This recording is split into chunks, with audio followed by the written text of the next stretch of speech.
I'm Daniel. My parents passed away in a car accident during the winter of my third year in junior high. At that time, my younger brother, John, had just started elementary school and needed a lot of help. Our relatives were kind, but they all had their own problems, so they couldn't take care of both a 15-year-old and a 7-year-old. We had no one to rely on. Even though I had plans to go to high school, I decided to give them up. Instead, I started working at a local construction company. While my classmates went to high school and enjoyed their teenage years, I worked long hours, sweating from morning to evening. It was tough. People who didn't know my situation thought I was either bad at school or misbehaved, which made me feel awful sometimes. But raising my little brother was more important to me. I didn't want him to feel lonely, and I wanted him to live a normal life. So, I worked hard every day, doing house chores and helping him with his studies at night. I spent all my time taking care of him. Thanks to that, John grew up to be a smart and hardworking young man. He did well in middle school, high school, and eventually went to university and got a job. He's intelligent and hardworking, and I'm so proud of him. When John went to college, a relative who helped him financially said, "It's because of you, Daniel, that John grew up so well." That made me prouder than ever. One day, my little brother brought home his girlfriend. She was the daughter of a wealthy family. She was polite and seemed smart. I wouldn't call it a mismatch in social status, but considering our situation, it felt like that. John was clearly in love, but I felt a bit intimidated by her elegance. We didn't have many women around the house, so I didn't know how to act. I was nervous, but she was kind and polite to me, treating me as her boyfriend's brother. I envied John for having such a wonderful girlfriend, and I wanted to make sure they were happy. I wanted to be close to my sister-in-law. Since then, John's girlfriend came over a few more times. Even though she seemed uncomfortable in our small house, she was usually cheerful. I thought she was getting used to us. When they decided to get married, I was even happier. However, about a week before the wedding, I got a phone call from John's girlfriend. She sounded upset, and her tone was different than usual. "Brother-in-law," she said, "about John's and my wedding next week, could you not attend?" I was shocked and asked, "What do you mean?" But she went on without listening. "Well, my family is pretty well off. I can understand John being there because he's smart and handsome, despite his background, but for someone like you," John's girlfriend said, "Daniel, you don't have the education or job background to be part of our family, and that's a problem. It's not just about me. I can't put my parents through the embarrassment." She was very clear, not holding back her words. John had told me he liked her direct attitude, but to me, it felt cruel.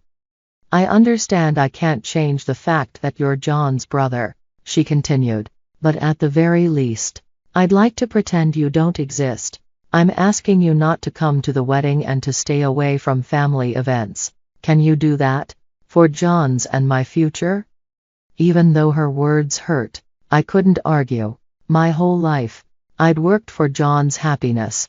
I couldn't go against that, even if it meant missing his big day. "I understand what you're saying," I replied.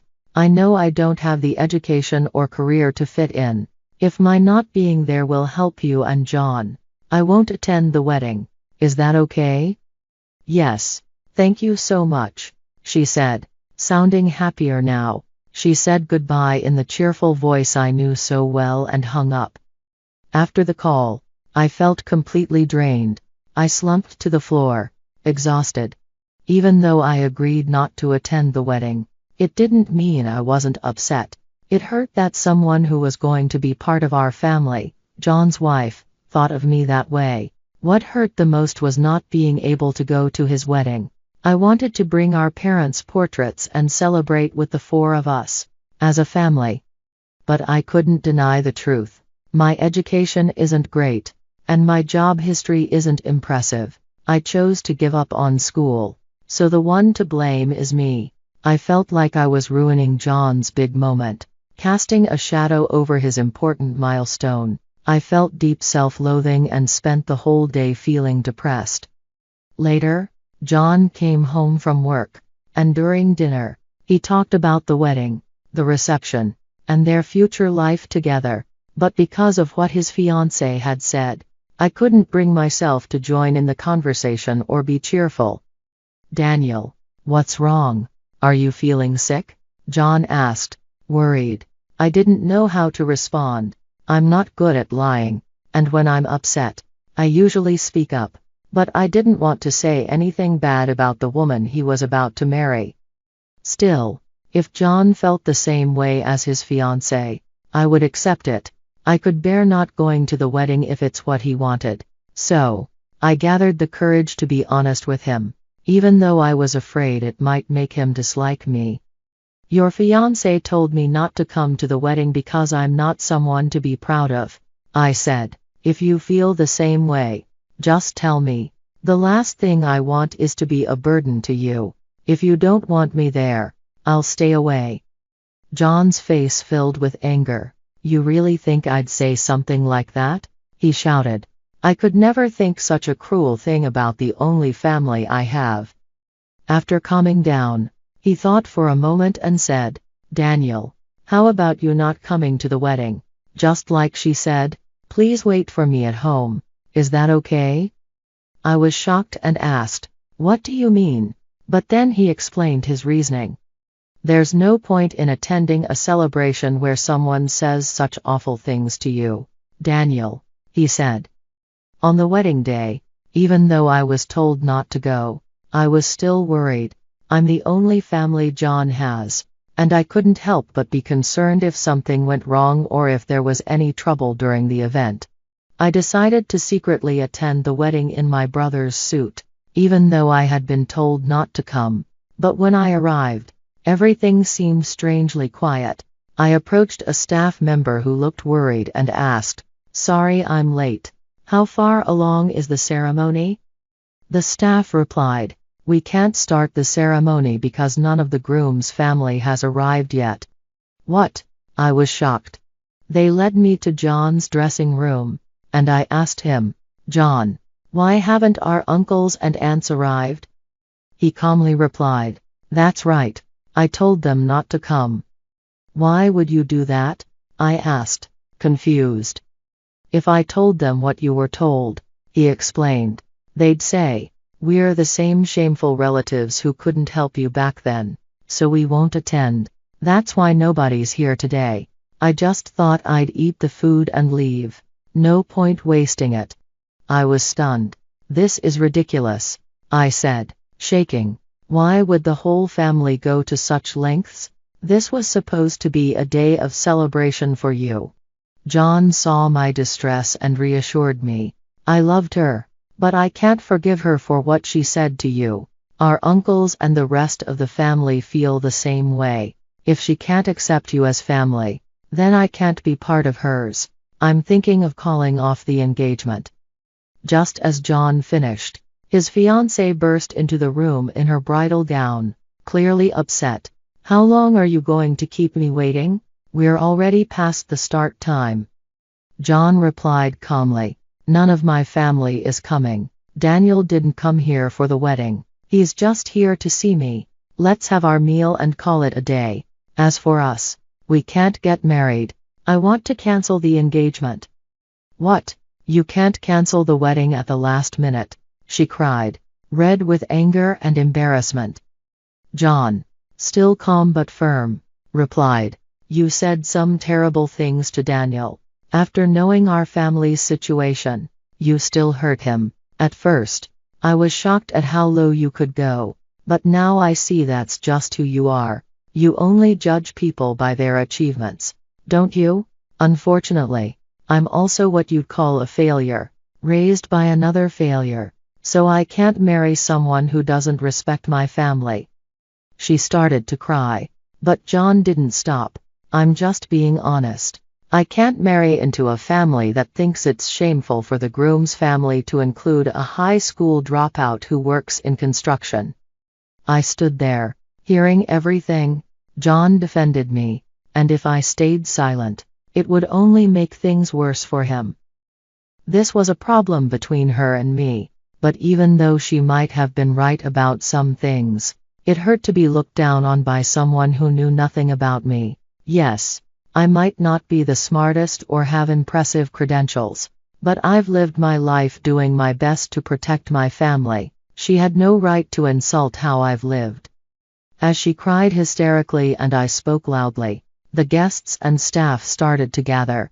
Everyone heard her hurtful words. Her parents, realizing what had happened, bowed their heads to my brother and me in shame. I thought you had finally found a man to marry, and now you're saying these things. I thought I could finally relax, knowing you were moving out. Her father scolded her, holding his head in his hands. We're so sorry, he continued. It's partly our fault for spoiling her. Please forgive her. Her mother, wearing a beautiful dress, had an embarrassed and apologetic expression, bowing to us as well. Even her friends, who had come to the wedding, didn't defend her. No one stepped in to help.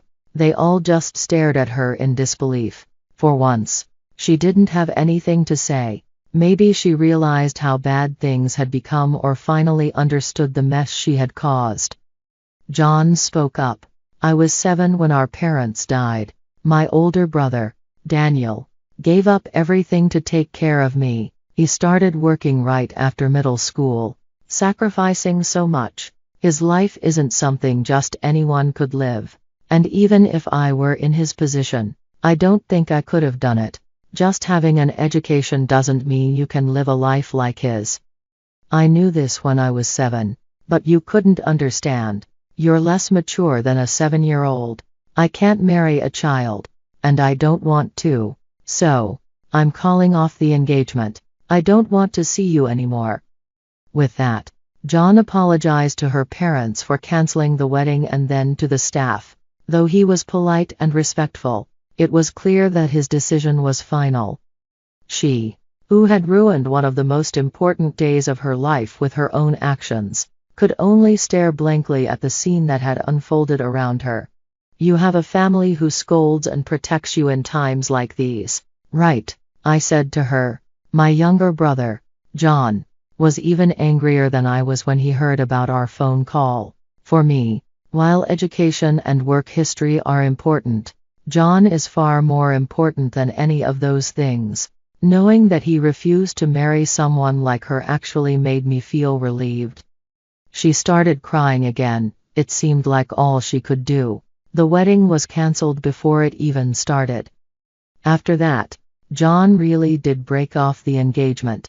Since they hadn't submitted their marriage papers yet, there weren't any legal steps to take. He cut ties with her quickly. Later, someone who attended the wedding shared photos of what happened online, and it seems her family lost their social standing because of it. She probably won't be able to date or marry for a while. John says she took care of all the costs for canceling the wedding, which is only fair since she caused the mess. We didn't have to worry about it, and for that, I'm thankful. I don't know anyone else who would get so angry on my behalf, not just because we're family, but because John respects me as a person. Even though this wasn't the best situation, I realized how strong our bond as brothers is. I'm really proud of John for growing up to be such a great person, even without our parents. Encouraged by him, I decided to study for my high school equivalency exam, something I'd been thinking about for a while.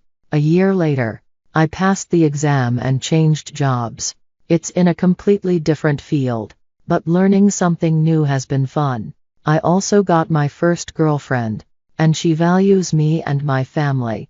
I plan to introduce her to John soon. I can't wait to brag about my amazing younger brother. Jane gazed into the mirror once more. The white wedding dress, with its open shoulders and diaphanous lace sleeves, looked simply magnificent on her slender, lithe figure. Pleased with what she saw, the girl smiled happily at her reflection. How long she had waited for this moment. Beautiful young Jane regularly received marriage proposals. It seemed like it was time to get married, but with each new proposal, she found herself deep in contemplation. Another potential groom might seem fine, but try as she might to imagine him as her husband, spending evenings together, going on vacations, she always came to the same conclusion. No, not him. I don't want this. The thought of any suitor becoming her intimate partner was even more unpalatable. Jane was one of those rare girls who didn't rush into physical relationships, preferring to take time to gauge her feelings for a new admirer. Moreover, Jane had another compelling reason not to hurry. None of her suitors had ever managed to seduce her. Perhaps this was because she hailed from a family in a small provincial town. The unhurried, sedate, patriarchal way of life, with its old-fashioned family customs and values, atypical for many modern people, had shaped Jane's upbringing. When Jane was 18, her father suddenly fell ill and died. Her younger sister was still in school, and her mother worked at the local greenhouse as a plant breeder. Money became catastrophically scarce. In their small, quiet town, work was difficult to come by. Jane's options were limited: work with her mother in the greenhouse, become a worker on the farm, or marry a local young man, become a dutiful wife, and live an ordinary, routine life, waiting for her husband to return from work. Jane had resigned herself to her fate and started working in the greenhouse alongside her mother. However, each time Lyneth saw her daughter in a shabby work coat with soil-stained hands, holding a pot of seedlings, she felt that the greenhouse was not Jane's rightful place. It won't be long before this beauty withers away as if it never existed. I was such a beauty in my youth, and what's left of it now? Lyneth thought, gazing at her reflection in the mirror while brushing her long blonde hair, now streaked with grey in the evenings. Lyneth didn't want such a fate for her daughter, not at all. "You should study," she would say, admiring Jane with maternal pride. "You must move to the city. What's here for you?"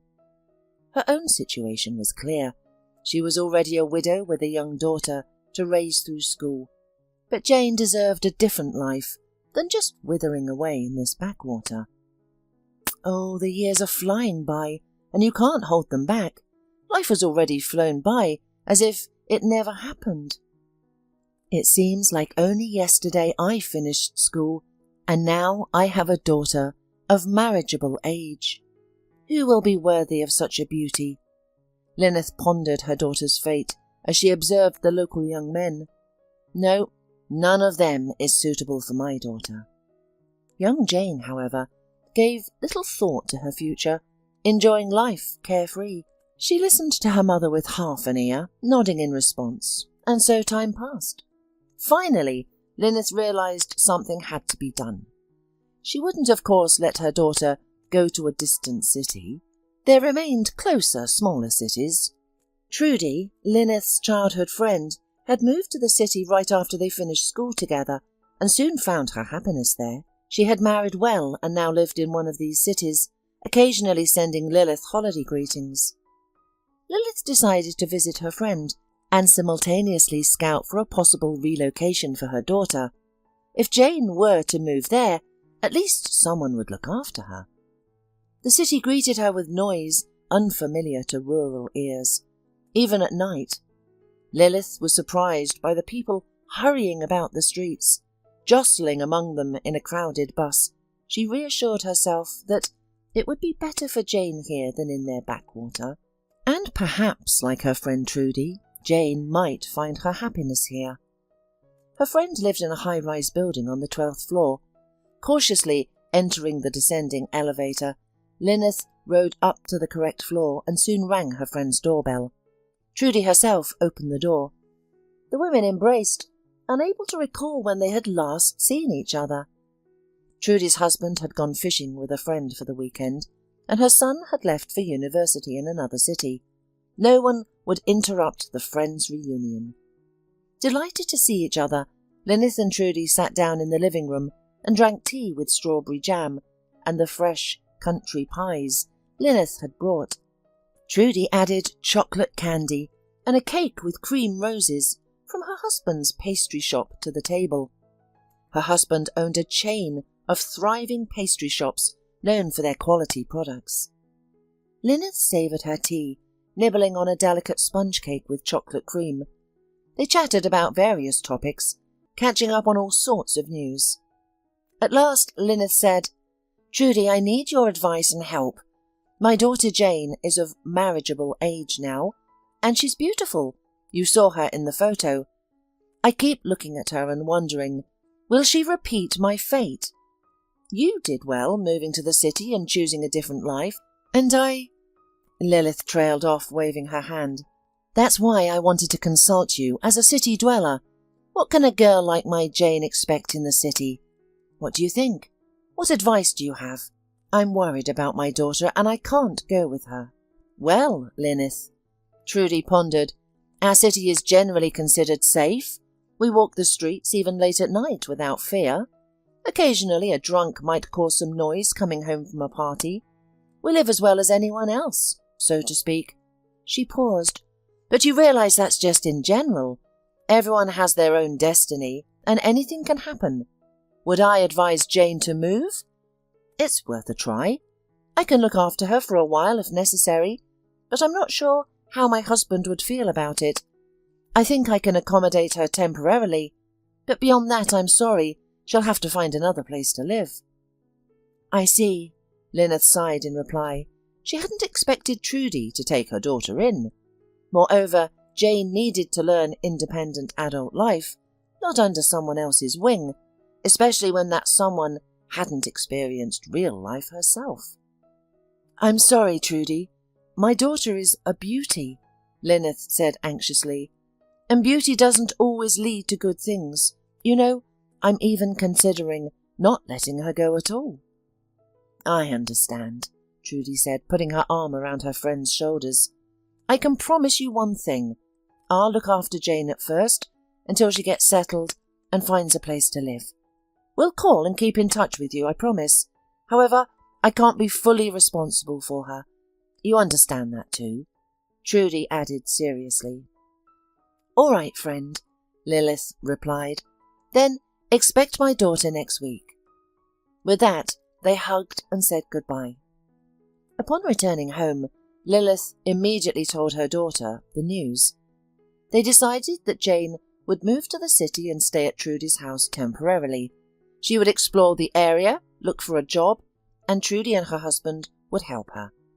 Trudy's husband, being a businessman, had extensive connections, and Lilith was sure, with thanks to them, Jane would soon find a suitable position.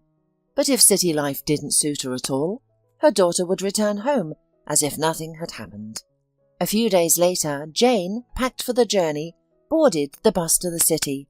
Lilith and Jane's younger sister Sue saw her off, standing by the window until the bus departed.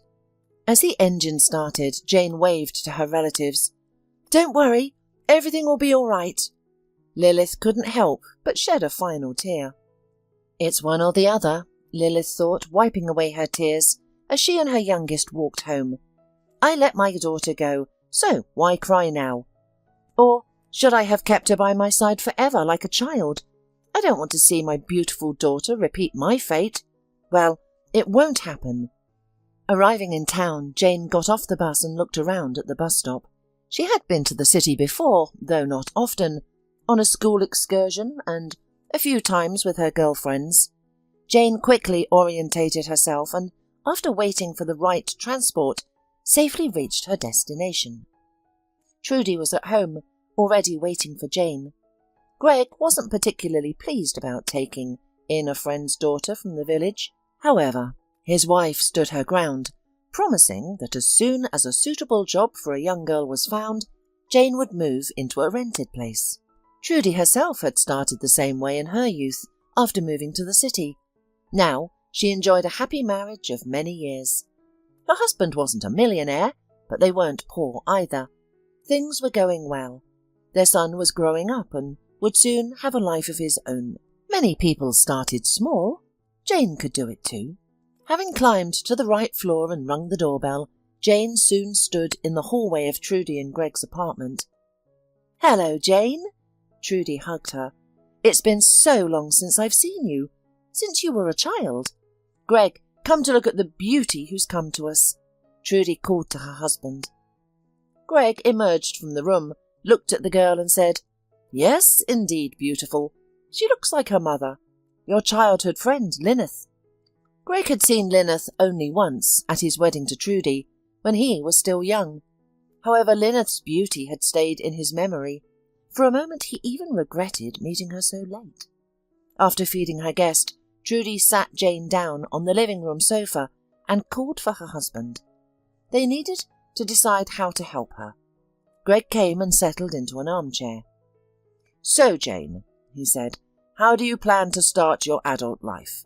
Many girls nowadays aim to find a rich patron and live comfortably off his support. What are your plans?" "Uncle Greg, how can you think that of me?" Jane's voice held surprise and hurt, and Trudy took the girl's hand reassuringly. "Greg," she said reproachfully, "how can you say that? Jane grew up in entirely different conditions. She's not looking for rich patrons or relationships based on money." Trudy stroked the girl's hand, comforting her. "Jane, of course, thinks about marriage, but she hasn't made a choice yet. She wants to marry for love." Hearing this, Greg looked at Jane in surprise, not believing such girls still existed. "Wow," he exclaimed. "I didn't know modern young ladies could retain such notions. I apologize, but I had to clarify your plans. No offense. However, we still need to figure out what kind of job you'd like to get." Greg pondered for a moment. He had never believed that truly beautiful women could be paragons of morality, especially when life teaches such women quickly. Beauty is a valuable commodity that sells well, particularly when an admirer with money and opportunities appears. Once a young beauty tastes the benefits of a prosperous life, she quickly understands how to use her natural gift profitably.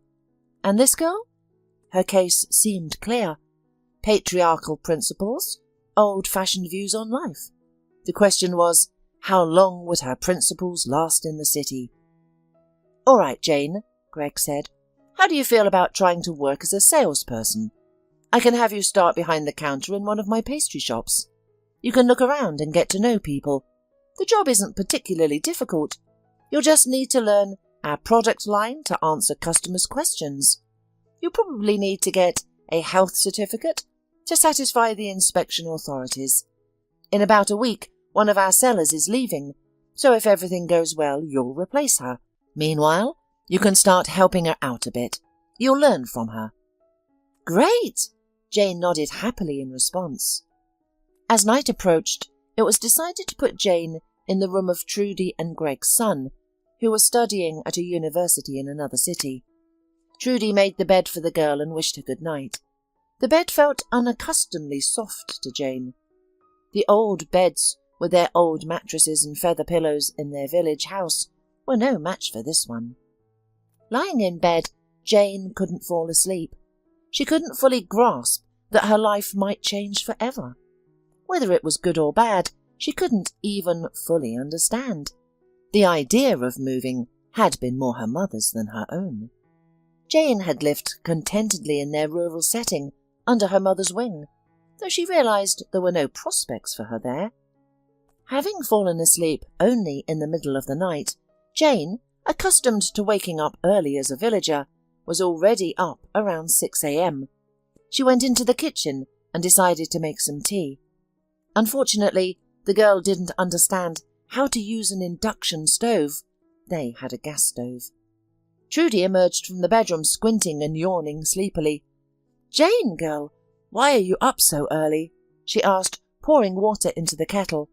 "Greg is still asleep. He usually gets up at 8 or past. While you have breakfast and get ready, it'll be about 9. Then you'll go to the confectionery. "It's too early now, you should sleep," Trudy advised. To Jane's surprise, Trudy put the kettle on the stove and tapped a few fingers on the shining panel. The girl watched the kettle with interest as it soon began to make a quiet noise boiling.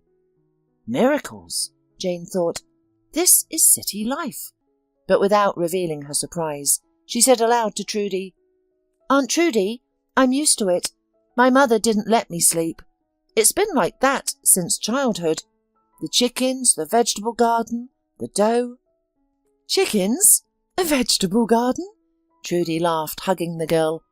"Your words bring such a country spirit. As if I could smell the hay and fresh apples. And childhood." Trudy fell silent, lost in memories. How distant it all seemed now. "Have you never regretted moving away, Aunt Trudy?" Jane asked her. "Well, at first, of course. It was lonely and unfamiliar. But remember, nobody was waiting for me back in the village. I never knew my father. My mum never wanted to talk about him. She moved to the village before I was born, from a village in the neighbouring region. No relatives. The year I moved here, she caught a bad cold. She was sick for months. A year after I graduated from high school, she passed away. That's how it went. Luckily, Greg came into my life soon after. Then family, a son." As if answering her words, Trudy's husband emerged from the bedroom, a home robe thrown over his shoulders. Entering the kitchen and squinting at the bright light, he said, "What are you ladies doing up so early? Giggling? Making noise? You've woken me up." "All right, Greg, we won't do it again," Trudy said, kissing her husband. "Go back to bed. We'll sit quietly, talk and drink tea. Jane's an early bird." "No way," the husband said jokingly. "No way. Let's have breakfast." Meanwhile, Trudy had made tea in a large ceramic teapot, and keeping one eye on the frying eggs, was preparing sandwiches with cream cheese and red fish on the table next to the stove. After breakfast, Greg asked Jane to get ready. Trudy, having washed the dishes and wiped down the stove, stayed at home. She was the bookkeeper for her husband's chain of pastry shops and usually worked remotely. Having left home when she was young, she had immediately enrolled in accounting school and after graduating had practiced this profession for the rest of her life. At 9:30, Greg and Jane were already in the elevator going down. Greg's car was in the underground garage. Seated in the back, Jane looked around with interest, beginning to like the peculiarities of city life. She's going to be a city girl, Greg thought, noticing her curious look as he pulled the car into the street. Let's see how long your old-fashioned ways last here. Arriving at the pastry shop, Greg took Jane behind the counter and introduced her to Mrs. Tanner, a saleswoman at one of his confectionaries. Mrs. Tanner, tired of standing behind the counter, had decided to work in a quieter place for a few years before retirement and had recently announced her resignation to the manager. Leaving Jane under her care, Greg soon departed on his own business. Mrs. Tanner turned out to be a calm, friendly woman who treated Jane almost maternally. A couple of weeks flew by unnoticed. Mrs. Tanner resigned with peace of mind, as she had intended. Jane was doing a good job and spent her weekends with Trudy, helping with cleaning and preparing meals. She also visited home several times to see her mother and sister, helping with the vegetable garden and other pressing matters. However, most of her weekends were consumed by the road to hometown, leaving little time to be with her relatives. Trudy, noticing that the girl rarely went out in her spare time, thought it was time for Jane to live elsewhere. She believed it was time for the girl to become independent and make friends with her peers, instead of spending most of her time with her or at work. Moreover, Trudy's son was returning home for summer vacation soon. His final exams at the college were ending the following week, and he needed his room back. Soon, a suitable place for Jane was found. A clean, tidy hostel in a new multi-storey building, just a few blocks from Trudy and Greg's apartment. Jane could always quickly get to their home if needed, so Trudy wasn't worried about the girl's move. she reassured Lyneth, who called periodically. "Don't worry, dear. I'll look after your daughter." On the weekend, Trudy and Greg were going out of town. Greg's acquaintance was celebrating his birthday and had invited his circle of friends, including Greg, to celebrate at his country house. Trudy thought it would be nice to take Jane along, letting the girls socialise and meet some young people at the event. The birthday celebrant had invited families, so Jane wouldn't be bored among the adults. Greg didn't object to taking Jane. However, it turned out that her provincial style of clothes didn't quite match the event's level, and Trudy had to take Jane to a good woman's clothing and shoe store to choose something appropriate for the occasion. After trying on several dresses, they settled on one that emphasised Jane's beauty the most. The girl looked as if she had stepped off a catwalk. The colour and style combined so well, enhancing the impression of her striking appearance. Seeing herself in the mirror, Jane gasped in surprise. Though she knew she was beautiful, she never imagined that the right clothes could so enhance her natural features. But in the next moment, she gasped again, noticing the price tag. She couldn't believe clothes could cost so much. Trudy, noticing the girl's confusion, reassured her. "Don't be frightened. It's a normal price for a decent dress. As for the money, when you earn it you can pay it back. If you want to become a city dweller, get used to it." On Saturday morning, dressed up for the event, Greg and Trudy, accompanied by Jane, left home. They stopped by the stylist to have the women's hair and makeup done. In an hour everything was ready, so they got into the car and continued their journey out of town, towards the birthday celebrant's house. The tall, wrought iron gates of the country house slid open. Several expensive cars, belonging to guests who had already arrived, were parked in front of the house. More guests kept arriving. Jane got out of the car and looked around curiously. The owner himself was already walking towards them, arms extended in cordial welcome. After shaking hands with Greg, the host leaned over Trudy's hand but froze, his face changing. Jane, in her light, soft pink dress and silver, open-toed heels, with her stunning youthful beauty, had clearly impressed him. "Greg, who have you brought with you today? Where did you find such beauty?" the man finally said. "Oscar, nice to meet you," added the birthday boy, as Greg introduced Jane. "Has your son found a bride? Who is this beautiful girl with such a lovely name?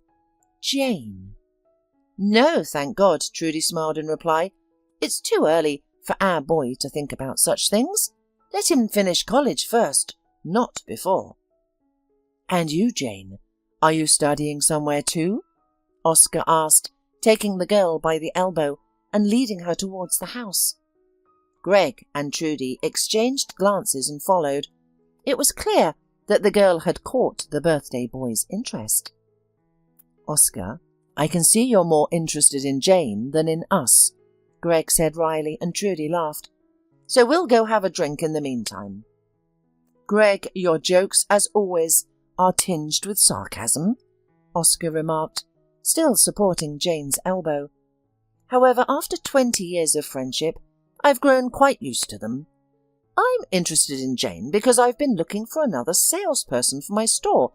She fits the bill perfectly. My store only employs young and beautiful girls, as you know. That's my work philosophy.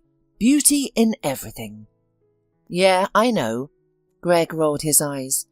"Like the fact that you never miss a chance with a beautiful girl? That's always been your style." Greg took his wife's arm. "Well, let's go have a drink to cool off from the journey, honey. It's hot today, and we should greet the other guests who have just arrived." The couple entered the house, where a table with soft drinks and light wines awaited the guests in the living room. "Well, here we go," thought Greg. "Now, let's see how our village girls' views will change." Aloud, he said, pouring his wife some crème de cassis into a tall glass. "Our birthday boy has certainly taken notice." "Greg, please." Trudy took a sip from her glass. He said he needed another salesperson for the store. Besides, Jane is young enough to be his daughter and would be more suitable for his son than for him, she remarked. Oscar owned several jewellery stores in the city. He had been divorced for many years and was considered an eligible bachelor. Despite never lacking female attention and always being open to socializing with beautiful women, none had managed to entice him into a serious relationship one more time. Remembering how his previous marriage ended, Oscar had vowed never to enter such a close relationship again. Few of his friends, let alone acquaintances, knew how difficult the divorce had been for Oscar, truly breaking his heart. It happened when his son was young. He discovered his wife had been cheating on him with his own brother for a year. A scandal erupted. The brothers stopped communicating, and Oscar, deaf to the cheater's objections, filed for divorce and sued for custody of his son. His wife refused to give up, continuing to fight for the child even after the divorce was finalized. Who would want to lose such a generous source of income as potential paternal alimony? Oscar, understanding her motives perfectly, did everything to keep his son. In this fight, all means were justified, so he didn't hesitate to take extreme measures. He planted illegal substances in his wife's purse and arranged for them to be discovered by the police. The shocked, cheating wife faced a real prison sentence, but the vengeful husband set his conditions.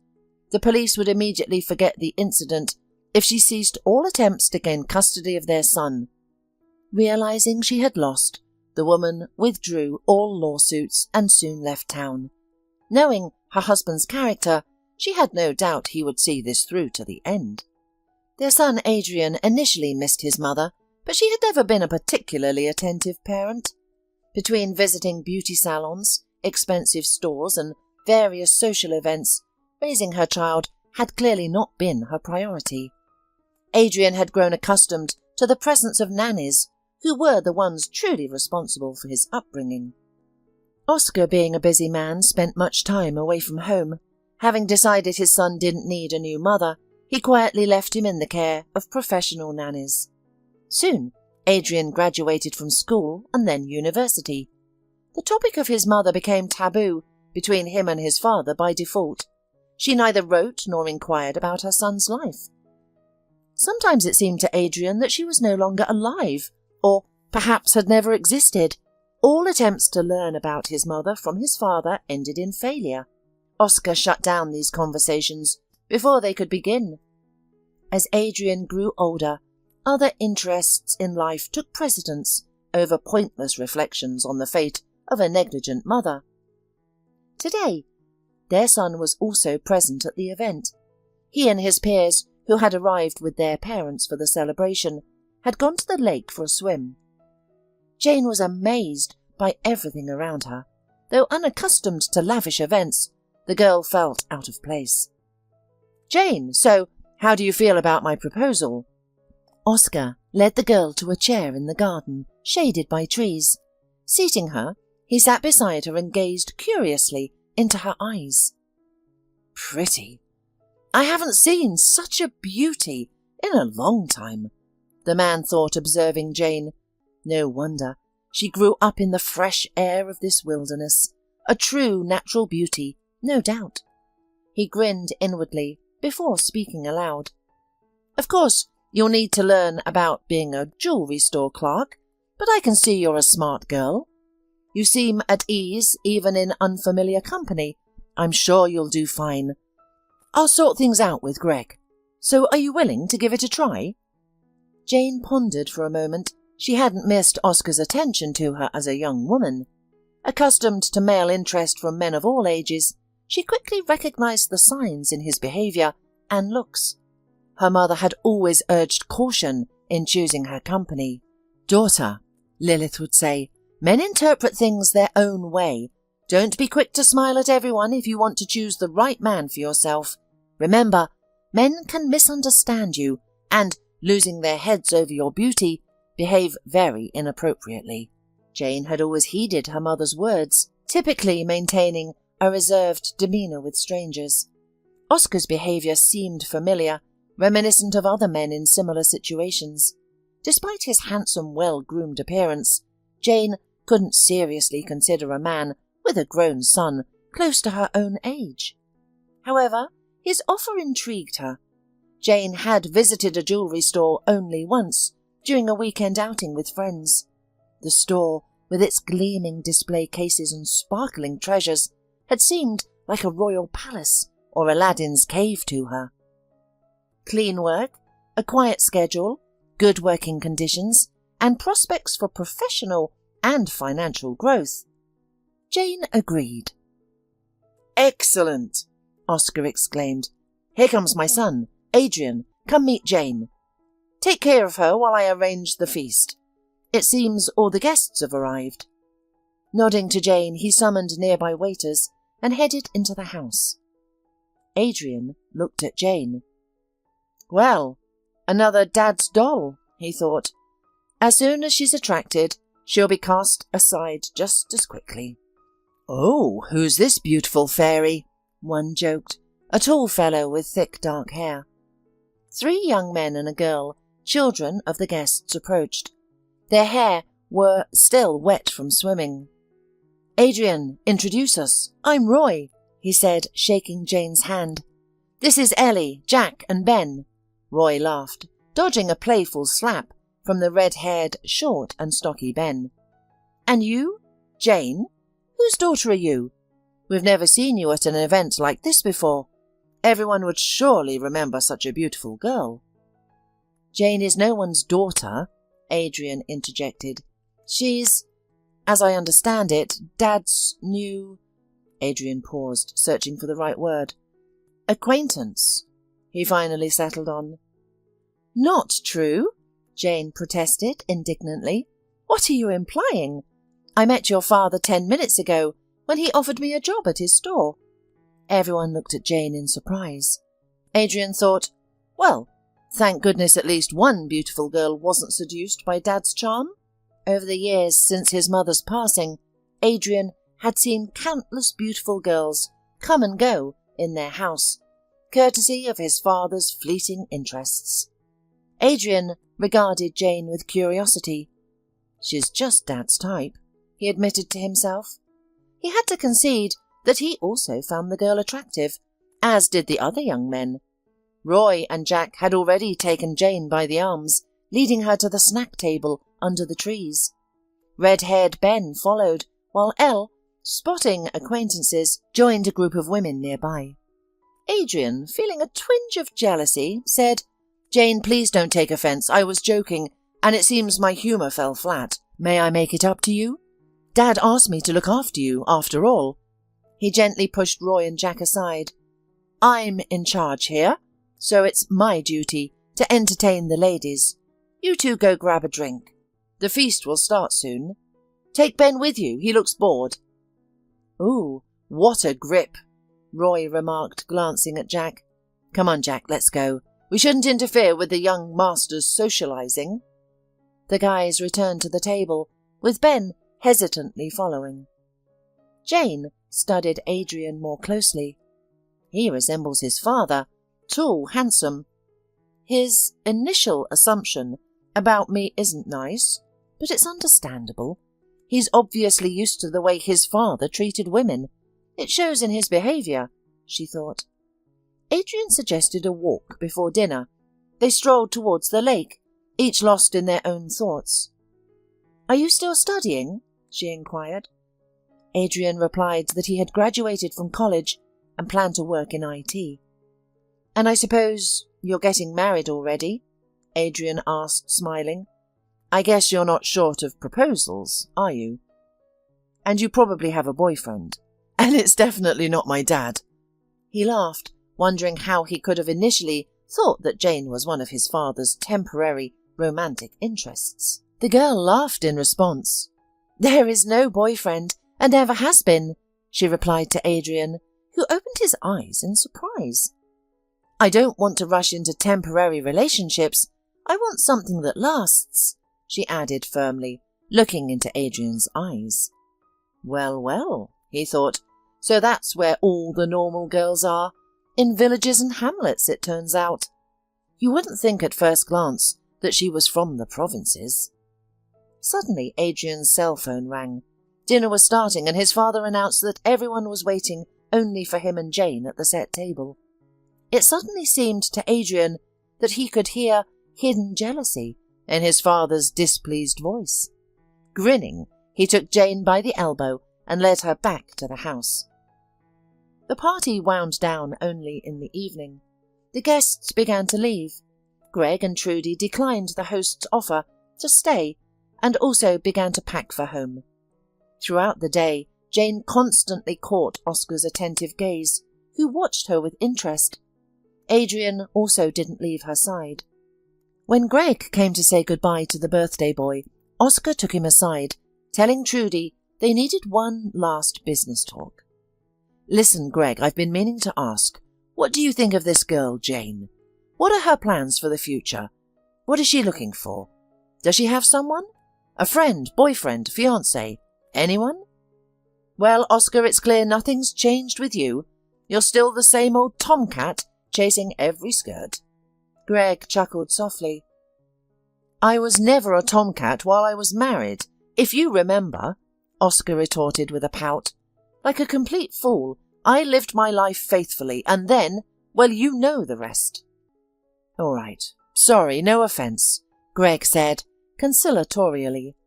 "I didn't think this subject would touch such a nerve.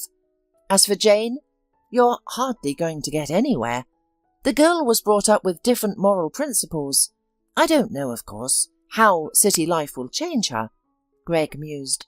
"Imagine that, an adult, and in fact, the beauty has never been with a man at all." When Oscar heard this, he couldn't believe his ears. He was convinced that the era of virgins had long passed. "That's who I should marry," he thought. Trudy's voice came from afar. Getting into the car with Jane, she was calling her husband to come home. The day was drawing to a close, and they still had the journey back. Oscar took Jane's phone number to call about working in his store.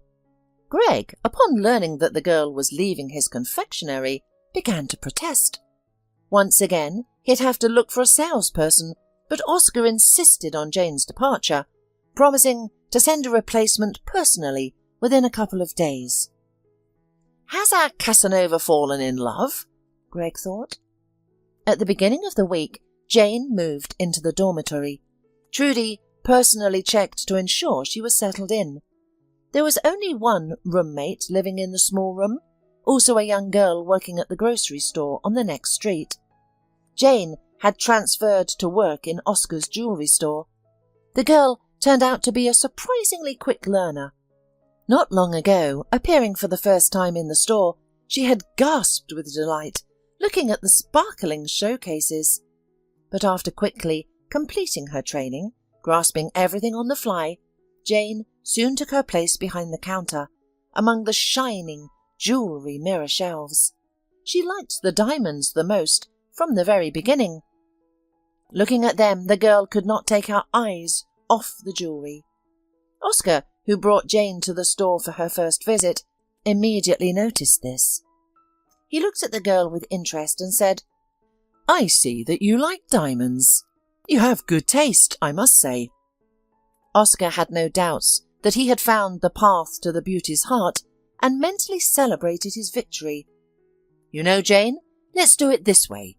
If you work well, sell your products effectively and get regular customers, you'll receive a bonus for your good work from me personally." The director paused. "And it will be an item with a diamond." Jane looked at Oscar with delight, her eyes shining with joy. "Don't doubt it, Mr. Hildebrand. I'll definitely try," Jane assured him. She already envisioned a sparkling ring on her hand. "For you, I'm just Oscar," said the director, not doubting that soon the beautiful Jane would become much closer for him. However, the director hadn't expected that the girl's appearance behind the counter of his store would have such an unexpected effect.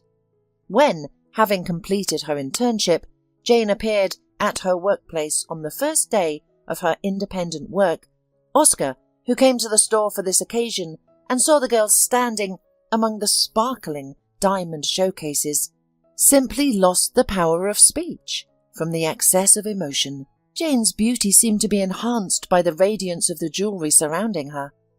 Customers entering the store, especially men, were captivated by the sight that greeted them. Jane's sales surpassed those of all other sellers. Many who just came to admire her beauty left with purchases. Men choosing gifts for their wives and girlfriends invariably asked Jane to try on the selected items, usually resulting in a sale. Women secretly aspiring to be as beautiful as Jane also preferred to buy jewellery from her. Oscar was elated, rubbing his hands with glee.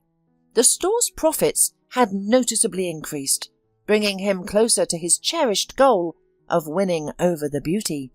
Suddenly, the director had an idea: to advertise his business with Jane as the face of his chain of stores. On the next day off, Oscar arranged an advertising photo shoot for Jane, promising to pick her up around noon. The girl was a bit nervous, having never participated in a photo shoot before and unsure how to style herself. However, her worries proved unfounded. A stylist was waiting at the photo studio, ready to do Jane's hair and makeup. Oscar personally selected some clothes for the shoot from a high-end boutique. Jane tried on each outfit to determine the most flattering one. The photo shoot was a great success.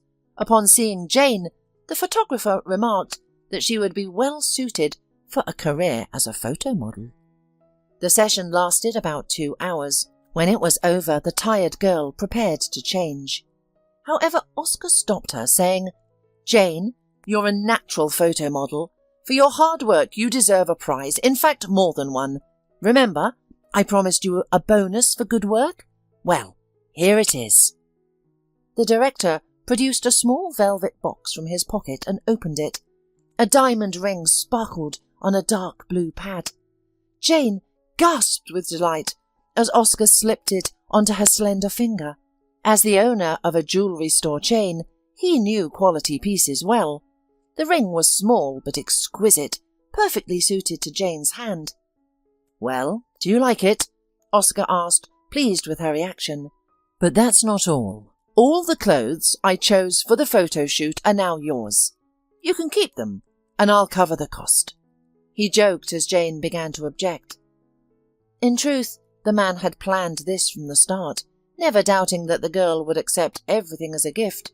All the items Oscar chose complemented Jane beautifully. His understanding of fashion rivaled his knowledge of jewellery. Now it was up to him to see his plan through to the end. Oscar took the girl to a French restaurant. Jane, never having been to such a place before, felt slightly out of her element. The menu items were written in French. Noticing her hesitation, Oscar took charge and placed an order for both of them, conversing with the waiter in fluent French. After sipping champagne, Jane felt the wine's effects. She rarely drank alcohol, and the bubbly left her feeling slightly dreamy. Having sampled French dishes whose names eluded her, Jane prepared to leave, and Oscar offered her a ride home. As they drove away from the restaurant, he suggested, "Jane, what if we go somewhere else? It's your day off, and we have plenty of time. You're always at work anyway. The weather's splendid. How about we drive to the countryside? What do you say?"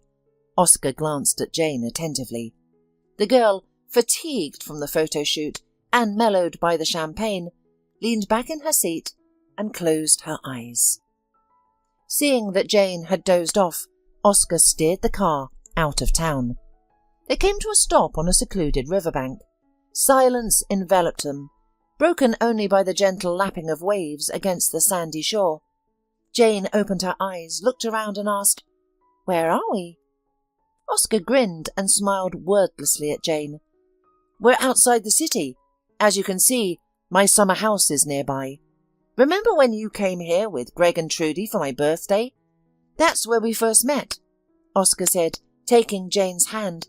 "Ever since then I realized I'd never before encountered such a beautiful girl." Mr. Hildebrand.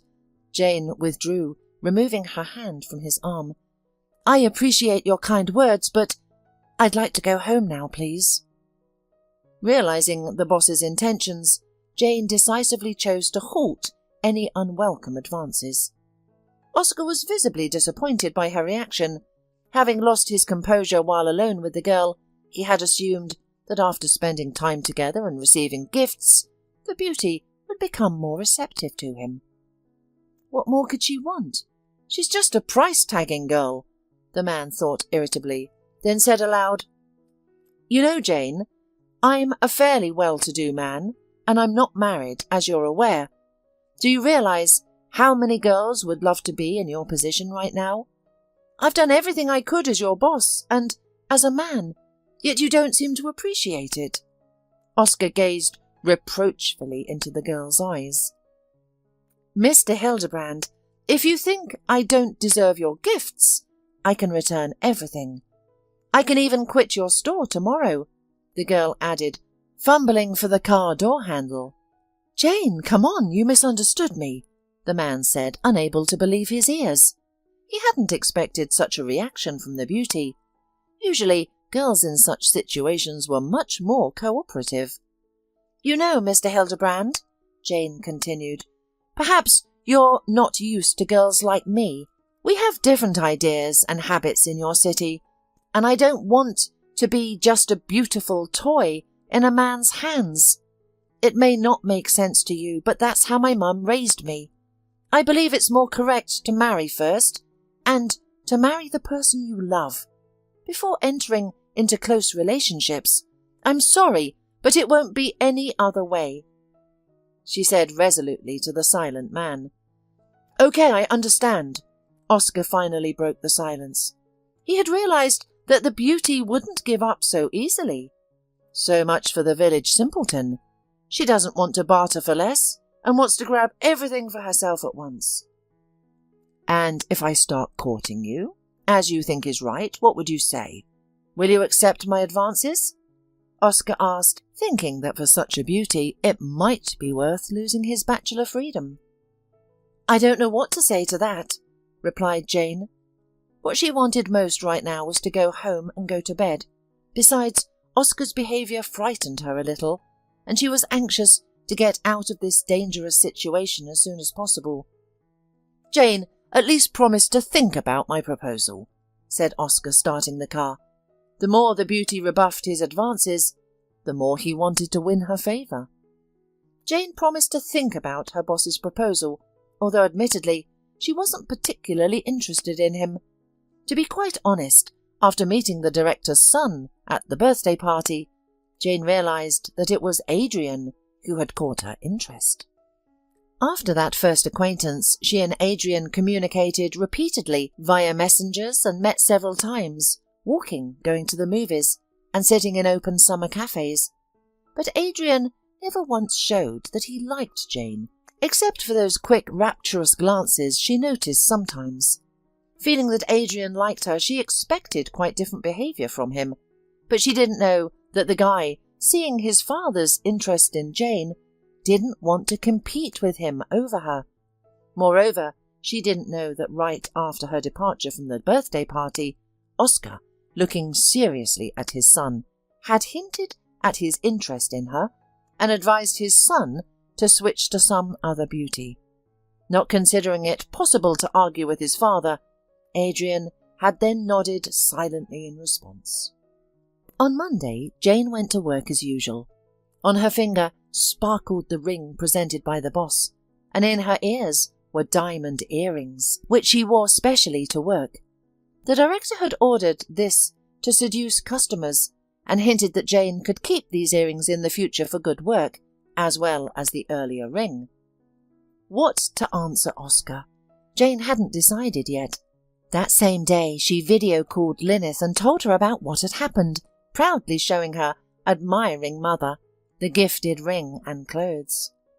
I knew it would be like this, Lyneth cried with joy. What is there to think about? Agree! After all, he's not cold, not a freak of some kind, and he's even willing to take care of you. Her mother didn't doubt for a moment that her daughter had drawn the lucky ticket and would very soon receive a marriage proposal from a worthy man. "Mum, I don't like him," her daughter tried to object hesitantly. "Yes, he's a bit old for me too. I like his son Adrian better." "Daughter, what are you saying?" Lilith reproachfully remarked. "You need a husband, not some boy. These types like Adrian have wind in their heads. How can they marry? Don't even think about it." Jane understood that her mother was right, of course, but she couldn't decide what to do.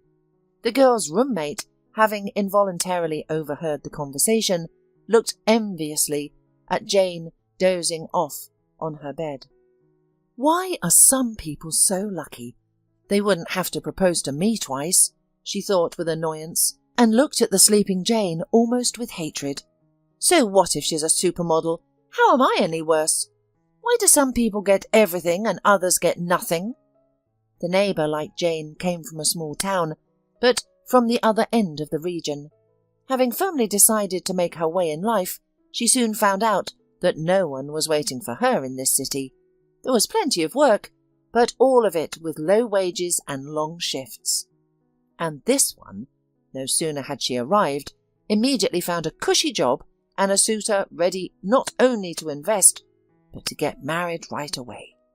Snorting with indignation and throwing an angry look in the direction of the napping Jane, the neighbour grabbed the kettle and went to the kitchen to cook dinner.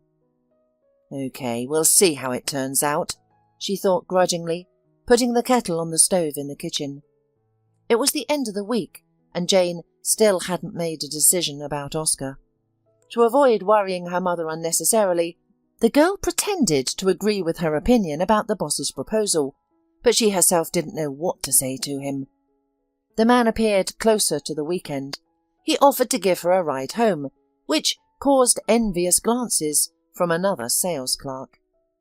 Realizing from her silence that Jane didn't know how to respond to his proposal, Oscar decided not to pressure her, and instead take matters into his own hands. "Jane, I have an idea for the weekend," he said, starting the car. "What are your thoughts on visiting your mum? I'm really looking forward to meeting her, both as your supervisor and as a possible future husband." At these words, Oscar, without taking his eyes off the road, reached behind to the back seat. A huge bouquet of bright pink garden lilies fell onto the girl's lap. "By the way, I insist. Let's call your mum right now and announce our arrival. Give me your cell phone," Oscar said, not allowing Jane to catch her breath or start objecting. Taking Jane's phone, he stopped the car and, finding Lilith's number, called her. His call caused a storm of excitement in her mother. The man arranged their arrival, and Jane, realizing that these two had decided everything for her, kept silent for the most part, resigning herself to let things unfold as they may.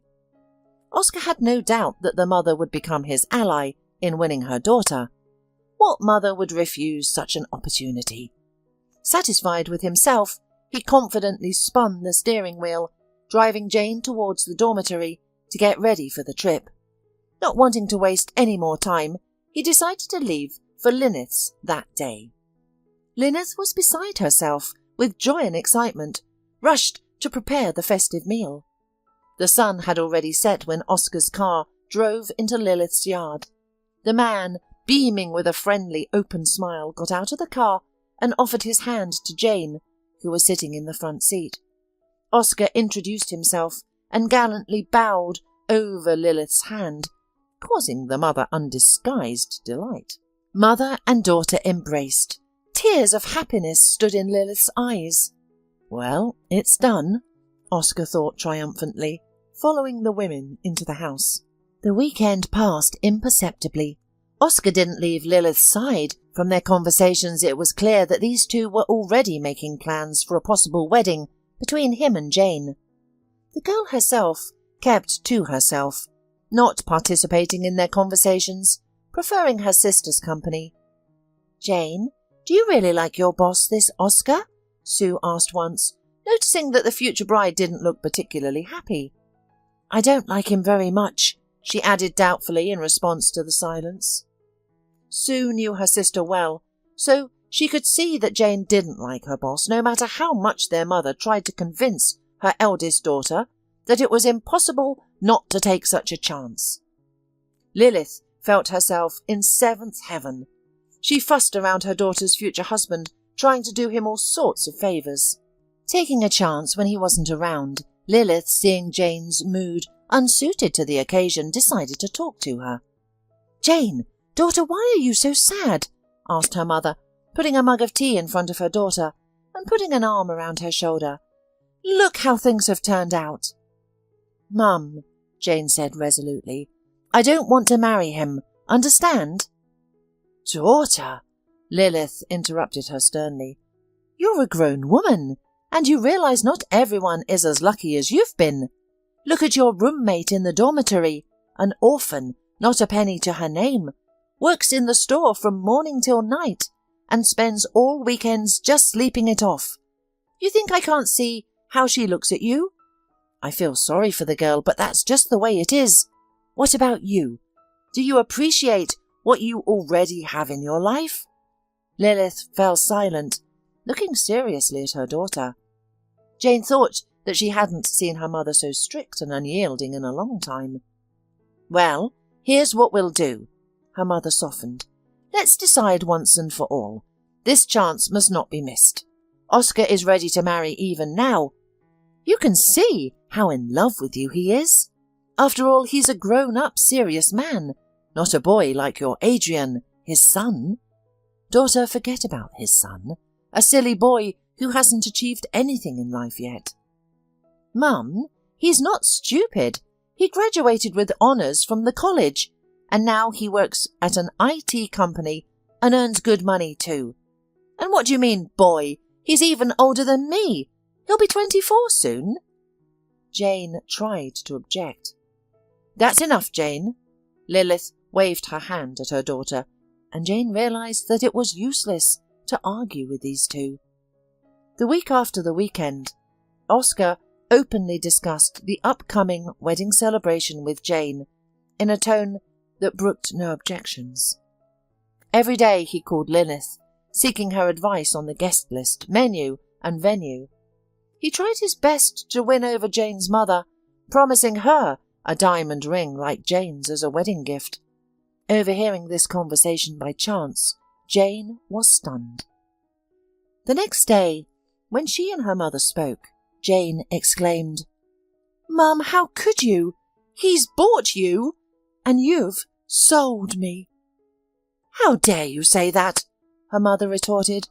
"I'm only trying to do what's best for you, you ungrateful child." The women almost quarrelled then. Adrian, of course, was aware of the impending wedding. He couldn't reconcile himself to the fact that Jane would soon become his father's wife. He understood that the girl had no desire to marry his father at all. Adrian also realised that Jane had feelings for him. However, the promise he'd made to his father forced him to keep quiet about his own feelings for her. But one day, Adrian could no longer bear it and decided to talk to Jane, come what may. He called her and suggested they meet. Jane readily agreed, knowing that after the wedding, Oscar was unlikely to allow her to freely communicate with his son. The weather was dry and warm. Jane and Adrian met and decided to sit on a park bench under the shade of large, old ash trees. "Jane, tell me, do you want to marry my father?" Adrian asked. "Mother wants it very much," the girl replied quietly. After a pause, she added, "To be honest, I don't really want to. I can't say anything bad about your father, but—" Jane trailed off. Adrian looked at her resolutely and said, "Then don't marry him. Marry me instead." "Are you joking?" The girl looked at him incredulously. "That's quite a joke." "No, Jane, I'm not joking at all." Adrian took her hand. "I realised it not long ago, but now I'm certain. I love you. Will you be my wife?" Adrian knelt before Jane, who was still seated on the bench. He took a small velvet box from his jeans pocket and opened it. Inside, Jane saw a beautiful ring that sparkled and shimmered in the sunlight, filtering through the leaves. "Will you marry me?" Adrian asked, holding out the ring to Jane. "Say yes! What's there to think about?" Jane and Adrian hadn't noticed the small crowd that had gathered nearby. 2 young men with their girlfriends waved at Jane, encouraging her to accept. A couple with 2 children, playing in a nearby sandbox, nodded approvingly. Even a man walking his dog watched the scene with interest, phone in hand. "Yes," Jane said joyfully, her face beaming with happiness. The onlookers cheered approvingly. Someone jokingly shouted, "Kiss!" Adrian took Jane's hand and led the blushing girl towards the park exit. They still faced a difficult task, talking to Oscar. Jane's hands trembled as she feared the impending conversation, but Adrian gently took her hand. "Don't worry, I'll handle everything. The main thing is that you've agreed. Leave the rest to me. We'll have a good life together. Look, the ring I gave you is even bigger than Dad's," Adrian joked, trying to ease the tension that gripped Jane. Jane wasn't thinking about the material benefits of being with Adrian. She didn't care how much larger his ring was compared to his father's. While elated by Adrian's proposal, she simultaneously dreaded the conversation with Oscar. But the moment Oscar saw his son in the doorway holding Jane's hand, he understood instantly. After listening to Adrian, he reacted with surprising calm. "I see you've made your choice, Jane," Oscar said dryly. "Well, I wish you happiness." Seeing the girl's radiant face, he realized he had lost and saw no point in further pursuit of Jane. "Well, I can't fight with my own son over this. We'll see how things turn out," Oscar thought, forcing a smile. The wedding day arrived. Lyneth, already dressed up, stood in the middle of her daughter's dormitory room early in the morning. Under the envious glances of Jane's roommate, she helped her daughter prepare for the wedding. A stylist had arrived to do the bride's hair and makeup. Soon everything was ready. Jane, radiant with beauty, admired herself in the large mirror of the wall closet. She felt utterly happy. Even her anxiety about the rejected Oscar, who might harbour resentment, finally dissipated. Everything was set for the ceremony, only Oscar was nowhere to be seen. Suddenly there was a commotion. The doors burst open, and Oscar strode in, accompanied by police. Everyone stared in shock. "The wedding is cancelled," Oscar announced. "I won't let my son marry a thief. Jane, you're coming with us to the police station." He grabbed the girl's arm roughly, pulling her towards the door. "Be quiet, Adrian. You should have realized this girl is a hunter of rich men." Oscar snapped at his son, who tried to obstruct his father. "The mere ease with which she's switched to you already says a great deal about her aims." "We are compelled to detain you on suspicion of stealing jewellery from the store where you work," said one policeman. "You'd better comply voluntarily. Otherwise, we'll be forced to handcuff you," he added, leading Jane out of the room under Oscar's triumphant gaze. Adrian and Lilith rushed after them. The ceremony was interrupted. Those present froze in bewilderment. Accusing the girl of theft, Oscar insisted on immediately searching her dorm room. Allegedly, the storm had been re-inventorized today, and several expensive pieces of jewellery were missing. It turned out that the items had disappeared during Jane's shift. The police took the trembling Jane, along with the gloating Oscar and the sobering Lilith, who leaned on Adrian's shoulder, straight to Jane's dormitory. Krista, Jane's neighbour, was sitting on her bed as usual, watching a video on her phone. When everyone entered the room, the police ordered everyone to stay seated and began examining Jane's bed, nightstand, and closet shelves. Then one of the policemen said, "Suspect, come to the closet. What's that?" He pointed to a small velvet pouch lying on a shelf under the linens. Jane, seeing it, was speechless. The policeman dumped the contents of the pouch on the bed. Lilith shrieked and sobbed. On the bedspread lay a handful of brightly sparkling jewels. Oscar, triumphant, immediately confirmed that these were the very pieces missing from his store. Suddenly, Lilith had a hunch. Looking around, she realized that Krista had disappeared in the commotion. Going out into the corridor and glancing around, Lilith saw the girl sitting on the stairs near the window. Withdrawn into herself, Krista sat silently, staring out into the street. "Krista," said Lilith, approaching her, "do you know anything about these found things?" The neighbour shook her head in response. Lilith, however, noticed a ring on Krista's finger and said, "Krista, my dear, I see you're not a bad person. It was Oscar who bribed you, wasn't it? Did you put those things in Jane's closet? Don't take it out on me. Confess. If your daughter is convicted on her wedding day, you'll have to live with it. You'll live with your conscience, and there's nothing you can do about it. Don't be silent." Lilith took Krista's hands and looked intently into her eyes. "Even if my daughter is condemned, will it make you happy? Admit it. Didn't you put those things in the closet? Believe me, it's not too late to say the truth."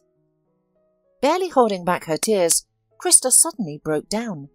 At that moment, it seemed to her that it wasn't Lilith standing before her, but her own mother, whose loss Krista had struggled to accept in childhood. Wiping away her tears, Krista resolutely jumped off the windowsill and headed for her room. The police continued their search. "Jane didn't take those things," Krista said loudly as she entered the room. "It was he who gave them to me to hide on Jane's shelf," she continued, taking off the ring and shoving it into Oscar's hands. Dazed with surprise, he remained silent, not knowing what to say in reply. "Well, father," Adrian broke the silence, "after that, you no longer have a son." Oscar realized he had lost again. Afraid of a scandal that could damage his reputation, he took the police officers aside, trying to settle the unfavourable situation. Lilith, embracing Jane and Adrian, wept silently. "Well, everything is resolved. I think we still have time to get married," Adrian said with a smile. "What will happen now, if this is how our life together begins?" said Jane, feeling suddenly tired. "I know what will happen," her husband-to-be answered confidently. "Now, everything will definitely be fine." Pat gazed gloomily at her wedding photograph. Dennis was smiling.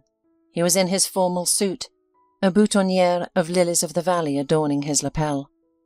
She stood beside him, her face uncertain, timidly grasping the hem of her white dress. Apple trees in bloom surrounded them, their petals strewn across the ground. "Yes," Pat said aloud, biting her lip. "My mother perhaps was right. She said I was naive, a young fool. Back then everything seemed so perfect.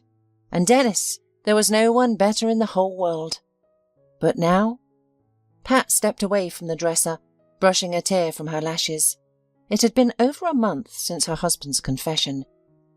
"It was unbelievably cruel to tell me about his affair on our anniversary. 12 years of marriage wasted. At least we didn't have children. That's a blessing, I suppose." Pat couldn't imagine having to explain to a child why their parents were divorcing. Maybe things would have been different with a child, she mused. No, she reconsidered after a few seconds. A child wouldn't have helped. It might have hastened the collapse, like with Holly. Her husband left when their daughter was only 4, and now he doesn't even pay alimony. Holly works 2 jobs, barely making ends meet, and they once had such an amazing love. Apparently, feelings don't withstand the test of time. But what about those couples happily married for 50 years? True love? Don't be ridiculous. There's no such thing. Long-lasting marriages are more likely built on mutual respect and friendship. These feelings are much stronger than so-called love. I did love Dennis, truly. It's pointless to deny that. I felt it from him too. But when did it all fade away? I didn't even notice. It just became routine. Even when he confessed to being in love with another woman for 2 years, I wasn't surprised. Deep down, I'd sensed it, though I'd pushed my suspicions aside. Well, there's nothing I can do now. Let him live as he wants. I'll manage without him. But I doubt it's all about love. It's about money. Dennis is not young anymore, and he's no Adonis. I found him attractive, of course. However, he was 35 when I fell for him, and I was only 20. He was successful, earning good money. My mum kept warning me to be careful, but I didn't care about the money. His intellect and worldview won me over. I've always been drawn to men like that.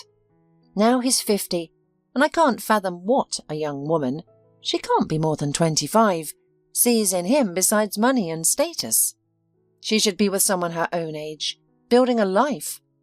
These foolish girls don't realize what they're getting into, lured by the promise of wealth. And we're not even talking about great riches here. Yes, Dennis has money, but he also has a lot of debt. His firm has accumulated so many unprofitable projects, investments and loans. It only appears that he's doing well. The girl obviously hasn't seen the state of his accounts. She probably fell for the expensive car, the suit, the real estate. He must be deceiving her too. Well, enough of this. I need a walk. My head is pounding. Pat quickly put on jeans and a t-shirt, tied her hair in a ponytail, and stepped out into the warm June afternoon. The main street bustled with traffic, a cacophony of engine roars and honking horns. Summer was in full swing, with ice cream stands dotting the sidewalks. Pat decided to treat herself and bought a cold treat. She bit into it with relish, and memories of her childhood flooded back, of walks through the city centre with her mother, both of them enjoying ice cream. Of course the flavour wasn't quite the same, but she enjoyed it nonetheless. Pat hadn't eaten ice cream in ages. Dennis wasn't a fan, and she rarely indulged herself, preferring to maintain a healthy diet. She didn't have much of a sweet tooth either, but this ice cream was delightful. As she finished her treat, she heard someone call her name. Pat turned, scanning the crowd. Her eyes fell on a slender young woman in a red tracksuit, holding a small, shaggy dog. Pat froze. "I never thought I'd run into you here." The girl smiled wryly. Her dog yapped as if in agreement. "Hush, Marcel." "Hello, Jenny." "Why the surprise?" "I live nearby. It's natural I'd take a walk here." "Well, I thought it was a work day. You're always so busy." "I'm on vacation," Pat replied indifferently to her husband's mistress. "Do you live around here too?" "It's strange how calmly you're reacting to me.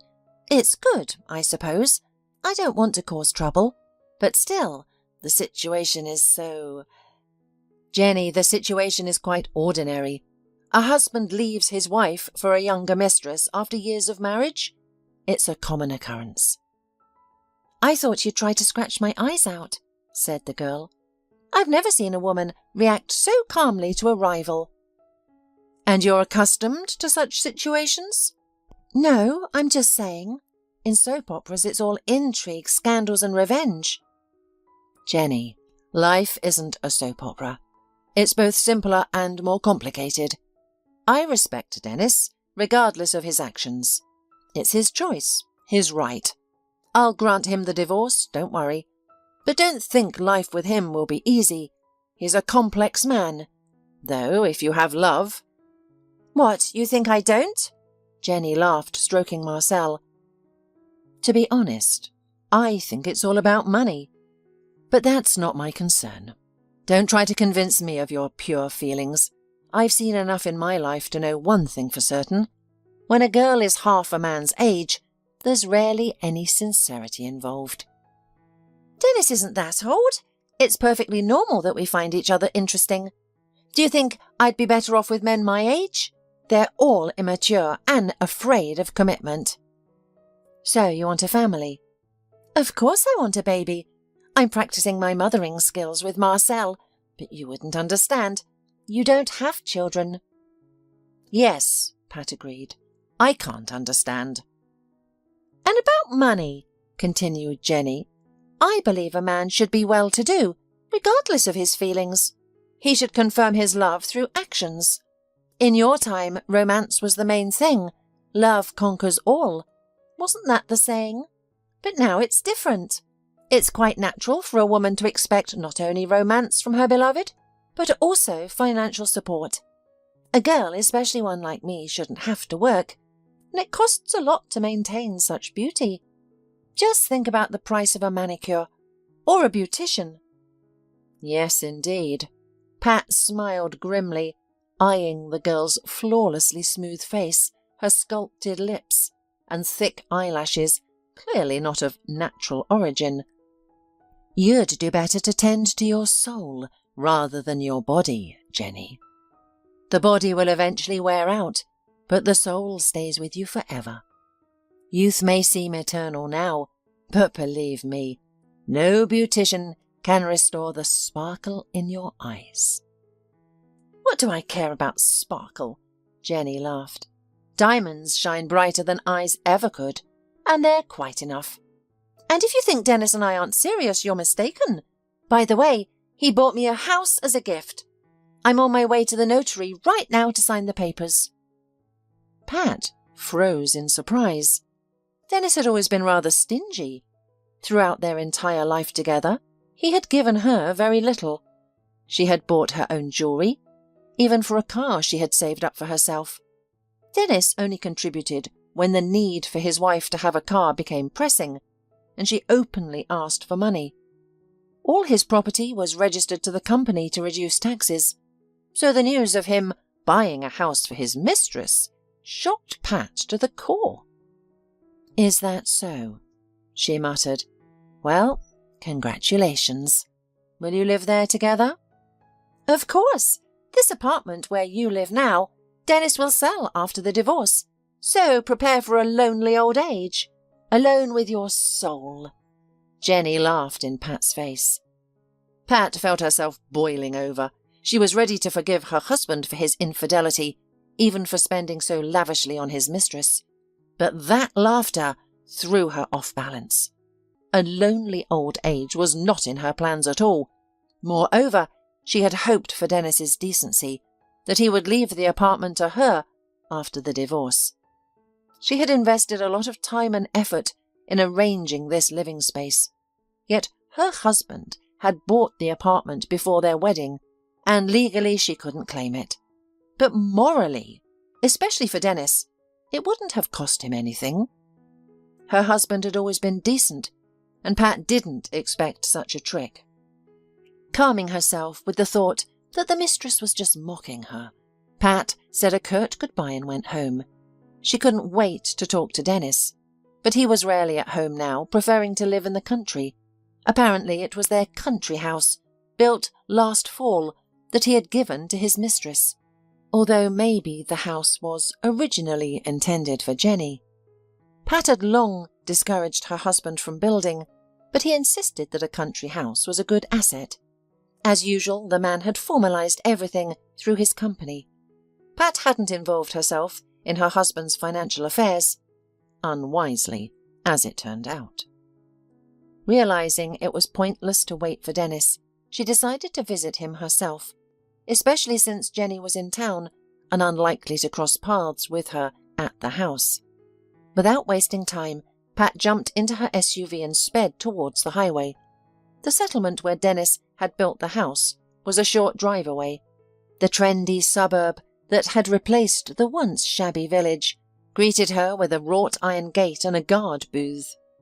The guard glanced at Pat, checked something on his computer, and opened the gate.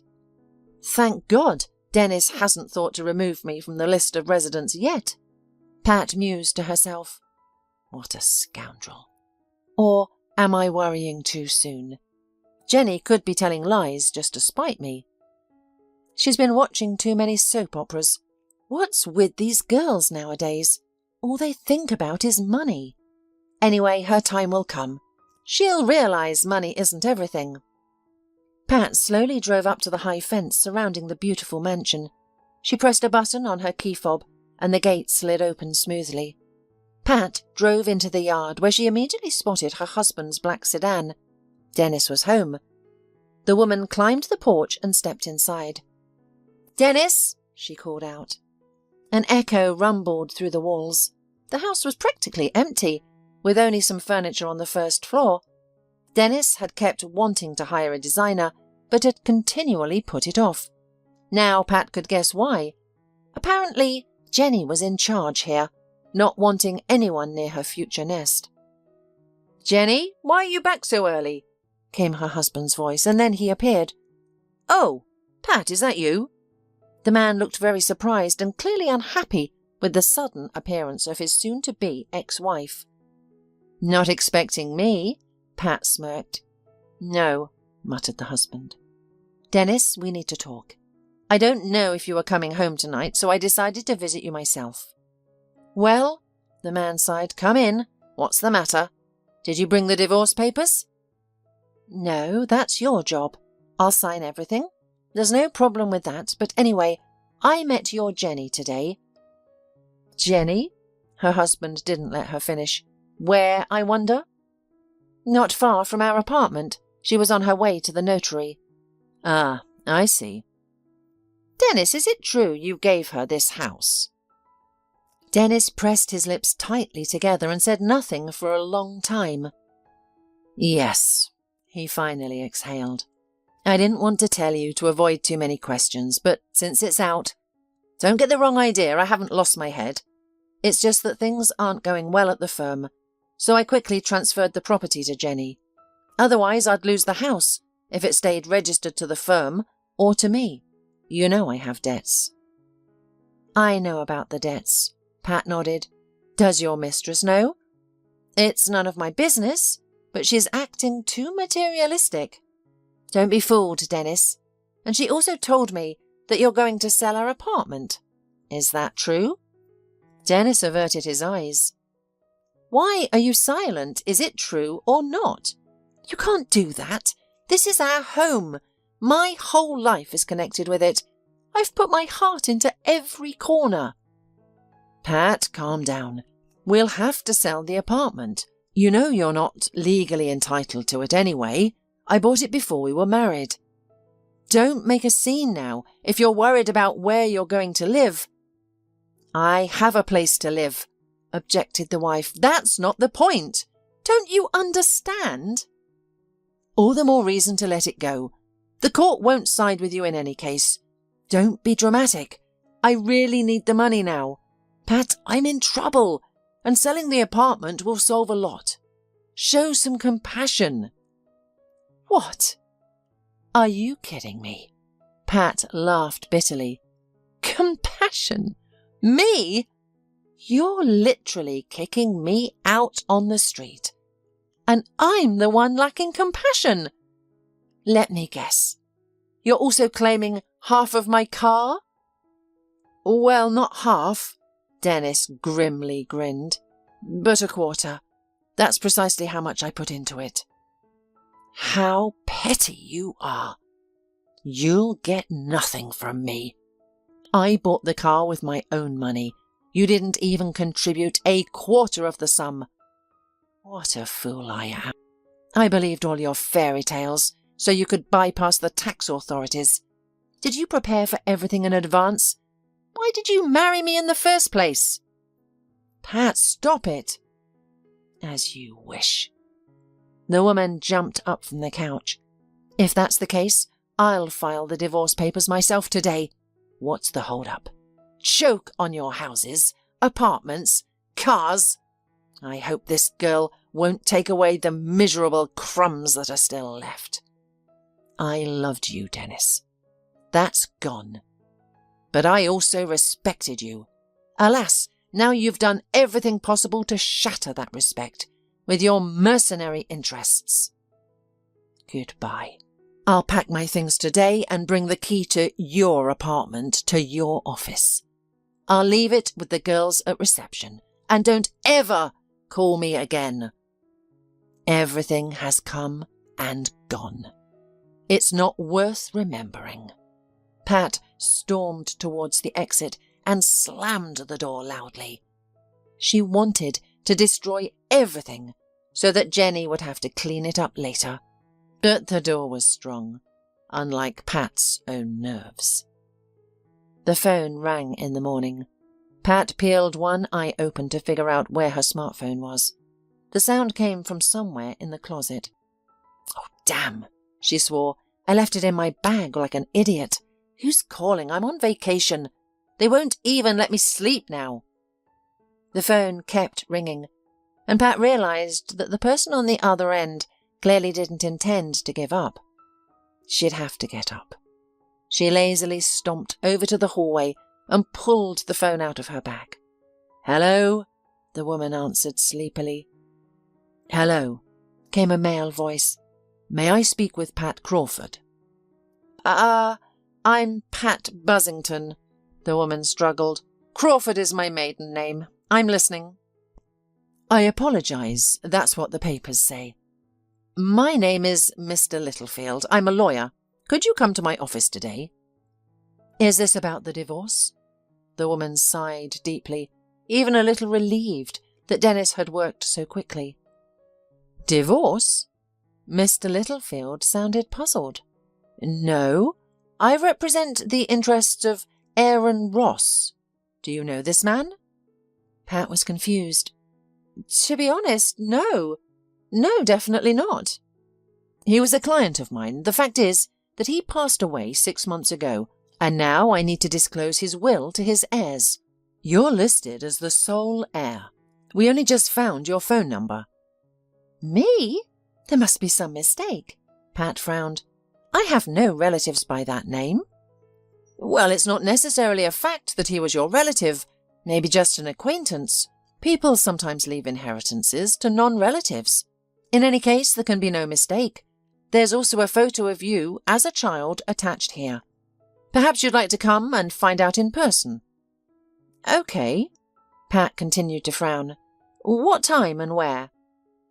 Mr. Littlefield gave his address and scheduled a meeting for 1 p.m. Pat hung up the phone and looked at her watch. It was nearly 11. "Wow, I really slept in," she said aloud. "And I thought it was so early to call.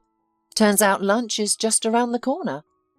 She hastily brewed an instant coffee that was miraculously on the shelf, ate a sandwich and took a shower. It wasn't a long drive and Pat didn't bother to dress up, but when she pulled up to the lawyer's office she regretted it. She was met by an impeccably groomed secretary, whose suit alone cost more than Pat's monthly salary. "Mr. Littlefield is waiting for you," the young woman sang out. Pat was now struck by how courteously she was treated. It was clear that the law firm was doing well. The office sparkled with polished marble, expensive furniture was everywhere, and exotic plants stood in exquisite pots. The secretary escorted the visitor to her boss's office. Peter turned out to be a well-fed man of advanced age, his eyes glittering vividly from behind his designer glasses. "Mr. Littlefield, I still think there's some mistake. I'm not the person you're looking for." "We'll sort it out." The lawyer sat down at the table and began shuffling through some papers. "Here, please. Is this you in the photo?" Pat took the proffered photo. Her heart immediately fluttered. An identical photo was kept at home. This picture captured a girl in a beautiful silk dress adorned with butterflies, elegant bows in her hair, and a huge piece of apple in her mouth, visible through her cheek. The bitten apple itself was firmly clutched in her right hand, pressed tightly against the hem of her dress. "It's me," Pat exclaimed, flustered. "Definitely me. There's an identical picture at home, but I'm sorry, I don't know the deceased at all." "Are you sure? Let me show you his photo too." The lawyer turned to his folder again and extracted 2 glossy sheets. One photo, fairly recent, showed an elderly man with snow-white hair and wiry legs, mooring some kind of vessel. Pat nearly recoiled when she took the second picture. It depicted the same man, but about 25 years younger, appearing to be in his 50s. Though the woman didn't recognise him, the resemblance to herself was immediately apparent. She had never looked like her mother and had never seen her father before. She'd always been told he died somewhere in the northern ice. Until she was 10, she believed it. But then she understood the truth. There was no polar explorer daddy, only an unhappy love and an abandoned pregnant woman. "Looks like you, doesn't it?" The lawyer squinted. "You know, I won't beat around the bush. This is Mr. Ross, your father." "That's impossible. My father died over 30 years ago, and his name was Paul." "Are you certain? Is that what your mother told you? By the way, I think if you show her this picture, her expression will change immediately. You see, I was Mr. Ross's attorney. We worked together for years, and he confided many things to me. Besides, there's also a letter for his daughter, Pat, here, in which he wrote everything to you himself." "A letter? But I still don't understand.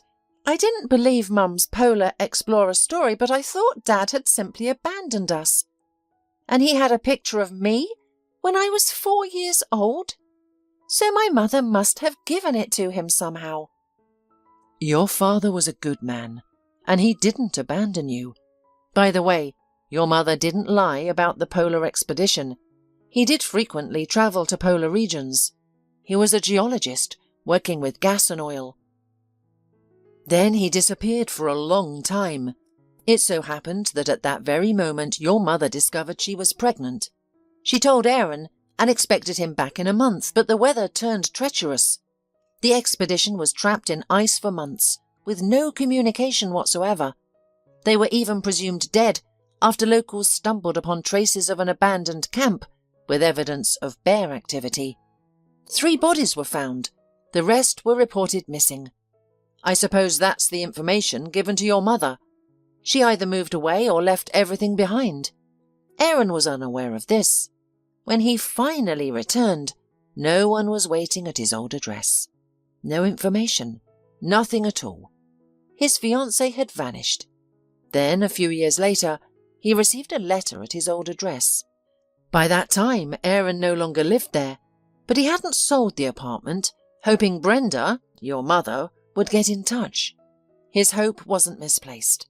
The envelope contained a photo of a little girl and a note. "I don't know if you're alive, Aaron. How long I waited and believed. How often I knocked on your door. Silence. I guess you're no longer in this world. I'm being foolish writing to a dead man, but I don't know how else to tell you that you have a daughter. Her name is Pat. She's 4 now, learning to read. She's intelligent just like you, and she looks just like you." There was nothing else. The envelope was completely blank. No return address or even a hint of the sender. Aaron made every effort to find her, but Brenda had vanished without a trace. He later discovered that Brenda had changed her name and given it to her daughter. God only knows why. Perhaps she simply wanted to forget the past. "She never told you?" "No. I always thought Crawford was our surname from my grandmother. Mum mentioned something about her and grandfather having a big fight, and she gave up her surname.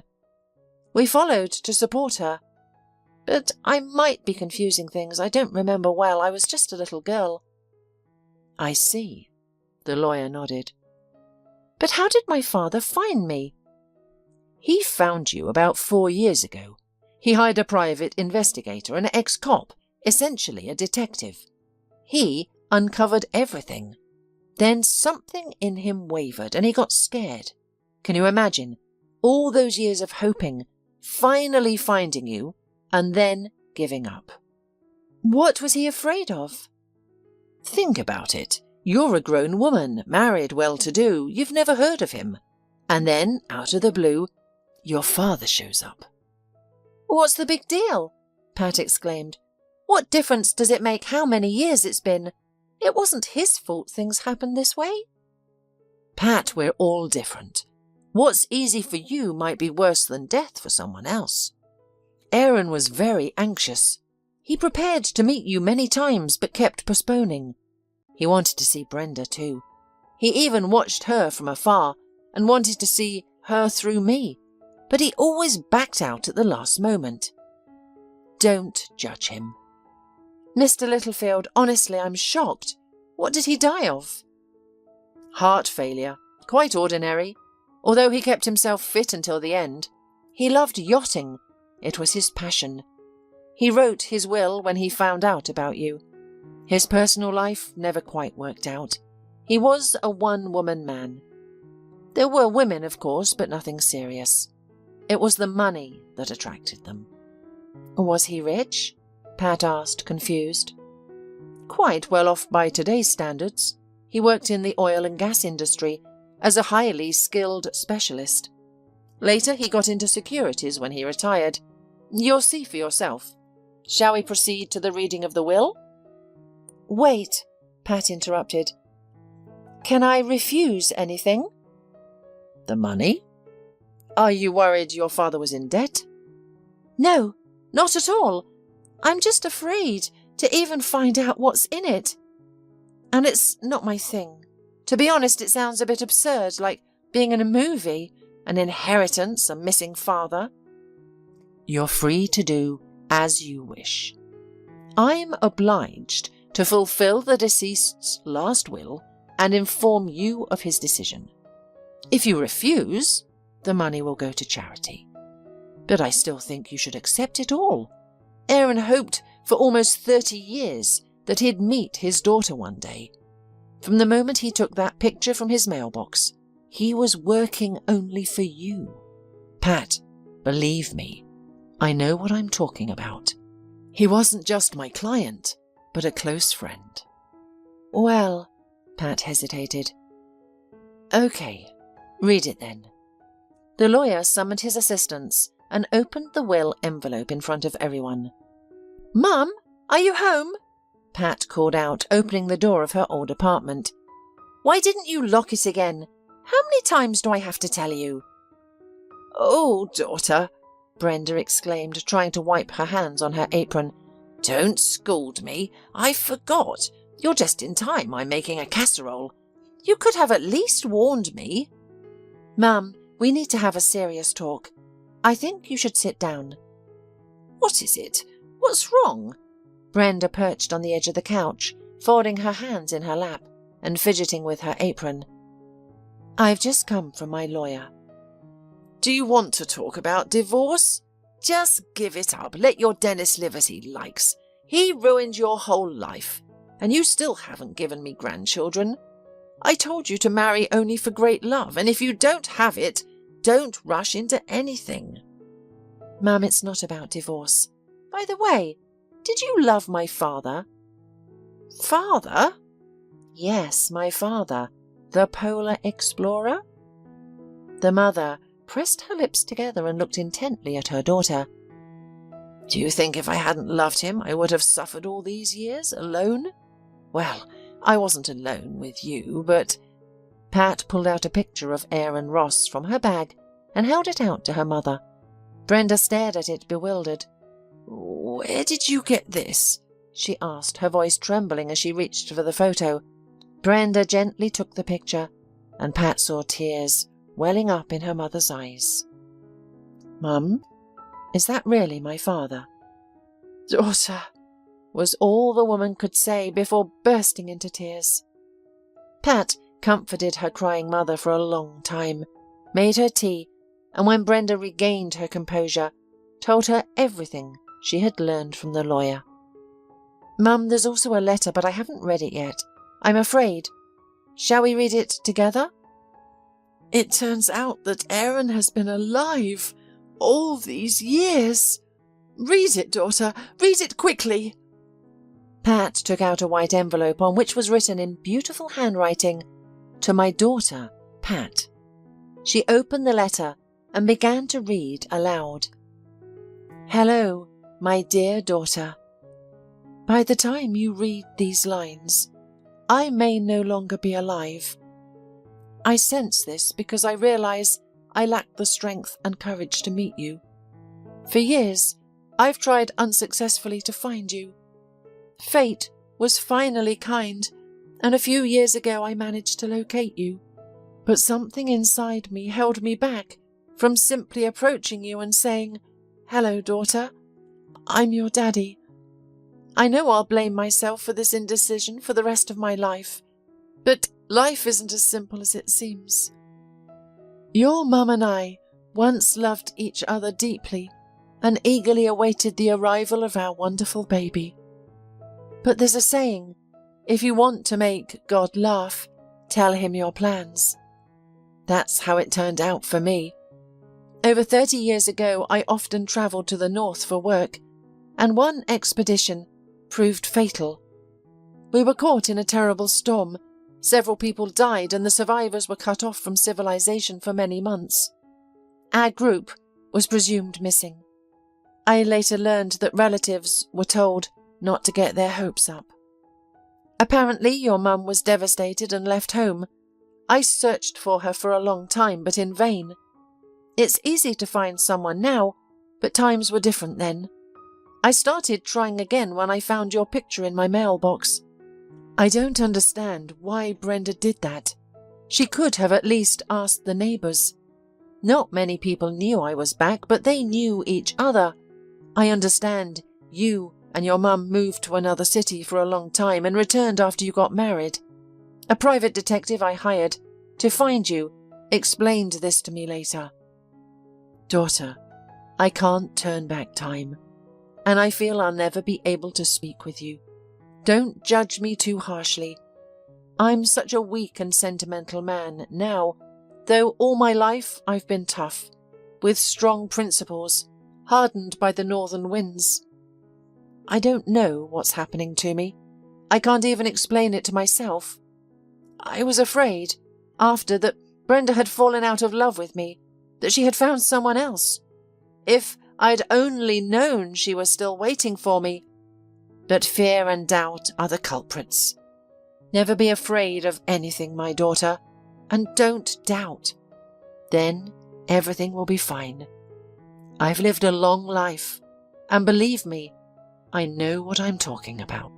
I've never been afraid of anything, but as I've gotten older, I've given up. My health is failing, and the constant loneliness takes its toll. I've worked hard and amassed a decent fortune. If you accept part of what I have, I'll be the happiest man alive. Don't take this money as an attempt to buy you off. No, all this time, I've been working with the hope that one day I'll hold you in my arms and make up for your suffering. I have a weak heart. The years have taken their toll. I don't know how much longer I can go on, but I feel it won't be much longer. If I never dare to speak to you, you'll receive this letter after I'm gone. I love you, my daughter, with all my ailing heart, and I have never forgotten your mother. You were and are the two most important treasures in my life. I hope that what remains after me will give you the opportunity to find happiness. Your dad. Both women fell silent. In the ensuing quiet, only the ticking of the wall clock was distinctly audible. And I thought it was all a lie. Pat broke the silence. About the polar explorers, about dying in the ice. No, my daughter, it's all true, her mother whispered. God, what a fool I was. I believed that colonel. What colonel? Pat asked, alarmed. Yes, Paul. You don't remember him. We broke up before you were 2 years old. He came to tell me that Aaron was dead. He said there was no hope. At first he just brought groceries, then he started taking care of me. Don't think we never had anything. When I was 8 months pregnant, he offered me to move in. When you were born, he officially recognized you as his daughter. But I couldn't live with that man.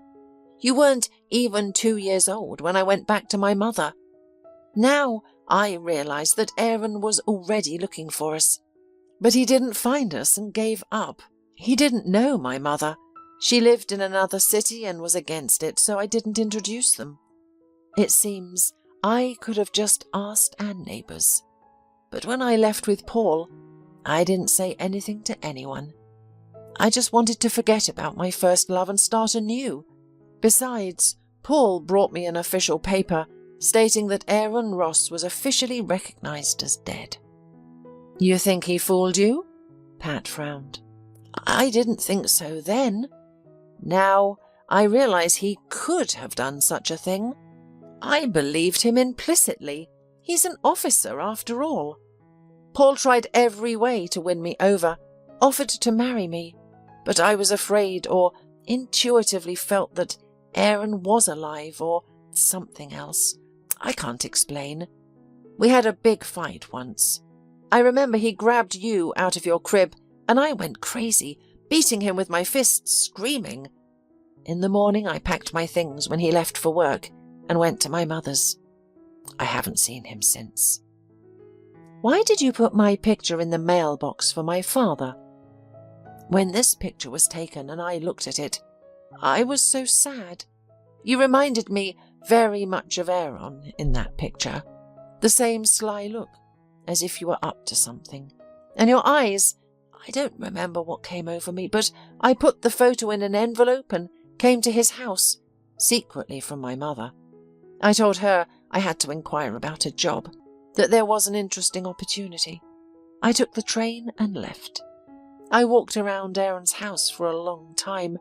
Then finally I went to the entrance, rang the doorbell. Of course no one answered. So I threw the envelope in the mailbox. I knew no one would see it, but I thought I was doing the right thing. As you can see, he got your letter. Mummy, why didn't you ask any of the neighbours? The lawyer said my father came back to check on the apartment sometimes, but he never sold it. He kept hoping you'd come. I don't know. Yes, dear, I acted like a fool, but what am I going to do now? There's nothing you can do now, Mummy. He has already died. But I was glad to know that he hadn't forgotten us. I've lived all these years believing that you were deceiving me, for my own good, of course, but I still thought that my dad had left you pregnant, and that you and grandmother had made all this fairy tale about the expedition to keep me from asking unnecessary questions. Come on, my girl. How could I deceive you? I didn't tell you much about your father because it was painful for me. Why didn't he come to me? Okay, he was ashamed in front of you, but I would have accepted him. I loved him all my life. All my life. Is there such a thing as lifelong love? Pat thought. Or does Mum say so because she avoided the fate of being buried under the weight of domestic problems? She must have romanticised the image of my father so that she believes in love. Yes, I suppose so. Daughter, Brenda interrupted her thoughts. Did he leave you anything? I'm not asking for personal gain, I'm just curious. He writes about it, and you went to the lawyer to listen to the will. It'd be great if he left you his old apartment. I'd love to go there one more time. There was such a balcony there. We used to stand on it and kiss all the time, and the neighbour, Mrs. Hale, used to scold and shame us, calling us shameless. So many memories of that place. Well, he's probably sold it by now, so I don't even dream of being there again. No, Mum, Pat grinned. He didn't. There will be an opportunity for your memories to take the plunge, except that I don't know whether to inherit or not. Still, of course you should, and don't think I'm so worried about the money. It's just that you could use the apartment now. I understand that Dennis is going to leave you nothing. You said he's already got his hands on everything with his girlfriend. At least you'll have a place to live. No, you can always stay at my place. It's your home too, but you need to build your life further. It will be uncomfortable with your mother at your side. That's true, Mum, But it's not just an apartment. Not only? Brenda wondered. Yes, Pat nodded.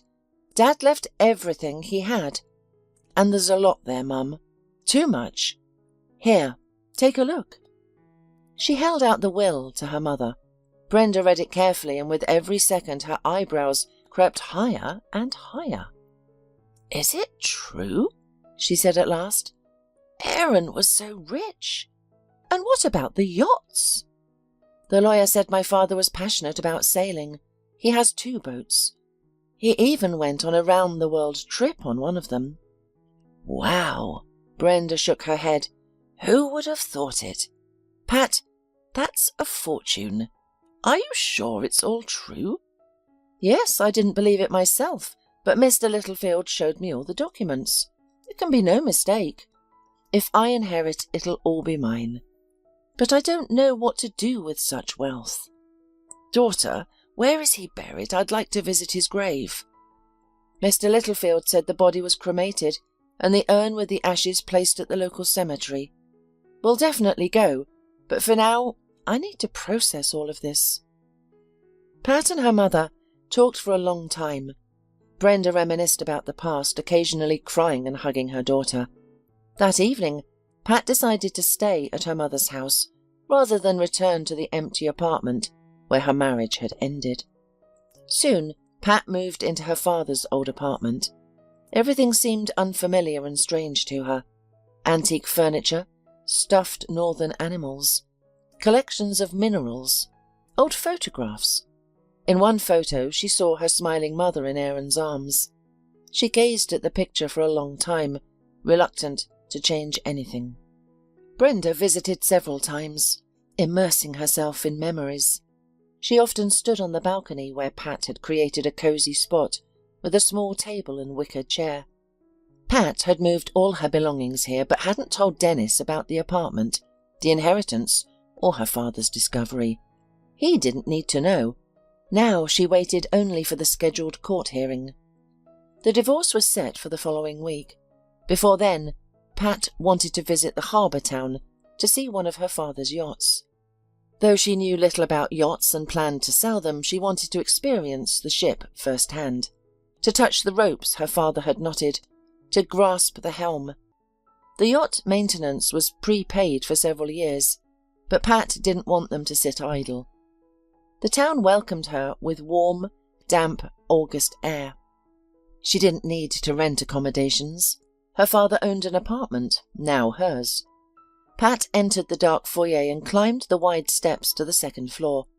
Behind a grand door, she found a spacious apartment with high, intricately stuccoed ceilings. She marvelled at how much her father had preserved. The massive furniture wasn't replicas, but carefully restored antiques.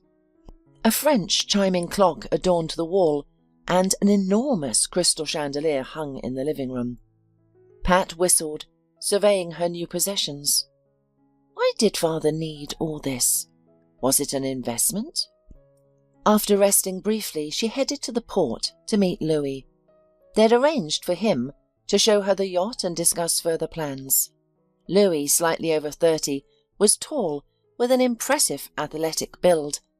Yet his smile was kind and open, complemented by wide, childlike grey eyes framed by black lashes. Those eyelashes, Pat thought, returning Louis's firm handshake. Any woman would be envious. He's quite handsome, clearly toughened by sea air and physical exertion. Louis, he introduced himself. I dislike formalities, so I'd appreciate it if we use first names. Certainly, Pat laughed. You can call me Pat. Louis led Pat along the pier, past a row of moored yachts. It was her first time seeing ships up close. In pictures they seemed small, but here they loomed like behemoths. She shared this observation with Louis. He grinned. You should see ocean yachts. They'd make you dizzy. They're like floating apartment buildings. The most interesting thing is that they seem huge from the outside, but they're even bigger on deck. You'll see for yourself. Here we are. Louis stopped near 2 yachts. One had blue stripes on its hull, the other maroon. Meet the fleet, Pat. That beauty with the blue stripe is Pat, your namesake, and her neighbour is Brenda. Really? Pat marvelled.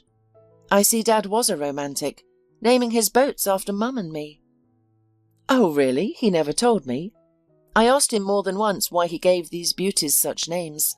He said they just sounded beautiful. By the way, I didn't even know he had a wife and daughter. He always came alone and kept quiet about his family. Do you live in another town? I won't keep it to myself, Louis, Pat sighed. I only found out I had a father 2 months ago. Unfortunately, I didn't even have an opportunity to meet him. His lawyer called me to the announcement of the will. For my mum and me, it was a real shock. And now I own all this property. I know Dad was very attached to his yachts, but I'm far from the world and would like to sell them so that they don't rust in the harbour. Surely there must be people who are interested, right? Oh, absolutely. I wouldn't mind buying one myself. Many people have been after Mr. Ross's boats. They're his lucky charms. Not only did he personally supervise every step of construction at the shipyard, but he won more than one regatta on them. I'm so sad I didn't get to know my father personally. He was a remarkable man if the stories about him are true. Not a doubt about it. Mr. Ross was a man with a capital M, and did a lot for those in need. He didn't hoard money like a miser. He always said that everyone is rewarded for their deeds and strived to help people. By the way, he introduced me to sailing. I was just a kid then, only 15 years old. He was the one who invited me to join his crew. In 20 years I became a captain. Not of a pirate ship, of course, or a military ship, but still. You mean you're a real captain? Marvelled Pat. Yes, Louis winked. If you like, I can show you. How about a little excursion? We can sail on the bay now. How does that sound? With pleasure. Pat's eyes widened. I've only sailed on a yacht once, in Phuket, but it was more of a speedboat than a yacht, and without sails. Well, we'll go on Brenda. She's smaller, so we don't need to assemble a crew. Yes, Captain, Pat called out. Louis helped her aboard and busied himself with preparations for the voyage. The ride was splendid. The wind was strong enough and the ship sailed briskly, overcoming the light waves. Pat caught the wind on her face and watched the sun's glare reflect off the water. Louis stood near the helm, the very picture of an exemplary captain from a romance novel. Now you see why your father was so passionate about this sport, Louis smiled. You bet, Pat marvelled. One trip was enough to make me want more. So maybe you won't sell the yachts? You can afford not to work now and do whatever you want. I think Mr. Ross would be pleased to know his daughter had followed in his footsteps. Well, Pat mused, it's one thing to have fun, another to have a hobby. I haven't thought about what I'm going to do yet. To be honest, I wouldn't want to lead an idle life. My husband made good money, but that didn't motivate me to quit my job at all. So it turns out you're married? Louis looked a bit crestfallen. And here I was, head in the clouds. I was right. There was no way such a great woman could be single. Thanks for the compliment, Pat laughed, but I'm already a single woman. I'm finalizing my divorce next week. Really? Louis was surprised. How come? Is your husband out of his mind? To let a woman like you go? Maybe he is, Pat chuckled. He's been having an affair for a long time. He confessed on our anniversary. What a jerk! Louis shook his head. I don't understand some men. Here he has a wife. Beautiful, intelligent, interesting. What more could he want? Did you torment him or something? You don't seem like you'd be cruel or spiteful. He found a younger woman. It's such a cliché.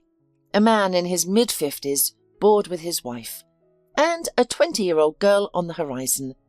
He chased after her like a dog with a piece of meat. Younger? Well, how old are you? I wouldn't give you more than 27. It's impolite to ask a woman her age, but... I'll be 33 soon, Pat said. Well, anyway, I've let it go. At least my husband confessed everything honestly, even if he didn't do it in the nicest way. We have no jointly acquired property. He registered everything under a company to pay fewer taxes. And now I found out he gave his mistress our house. Can you imagine? The one we built together. And he's basically throwing me out on the street. But I don't really care right now. Dad left me so much, I could live in a different place every month. Does your husband know about the inheritance?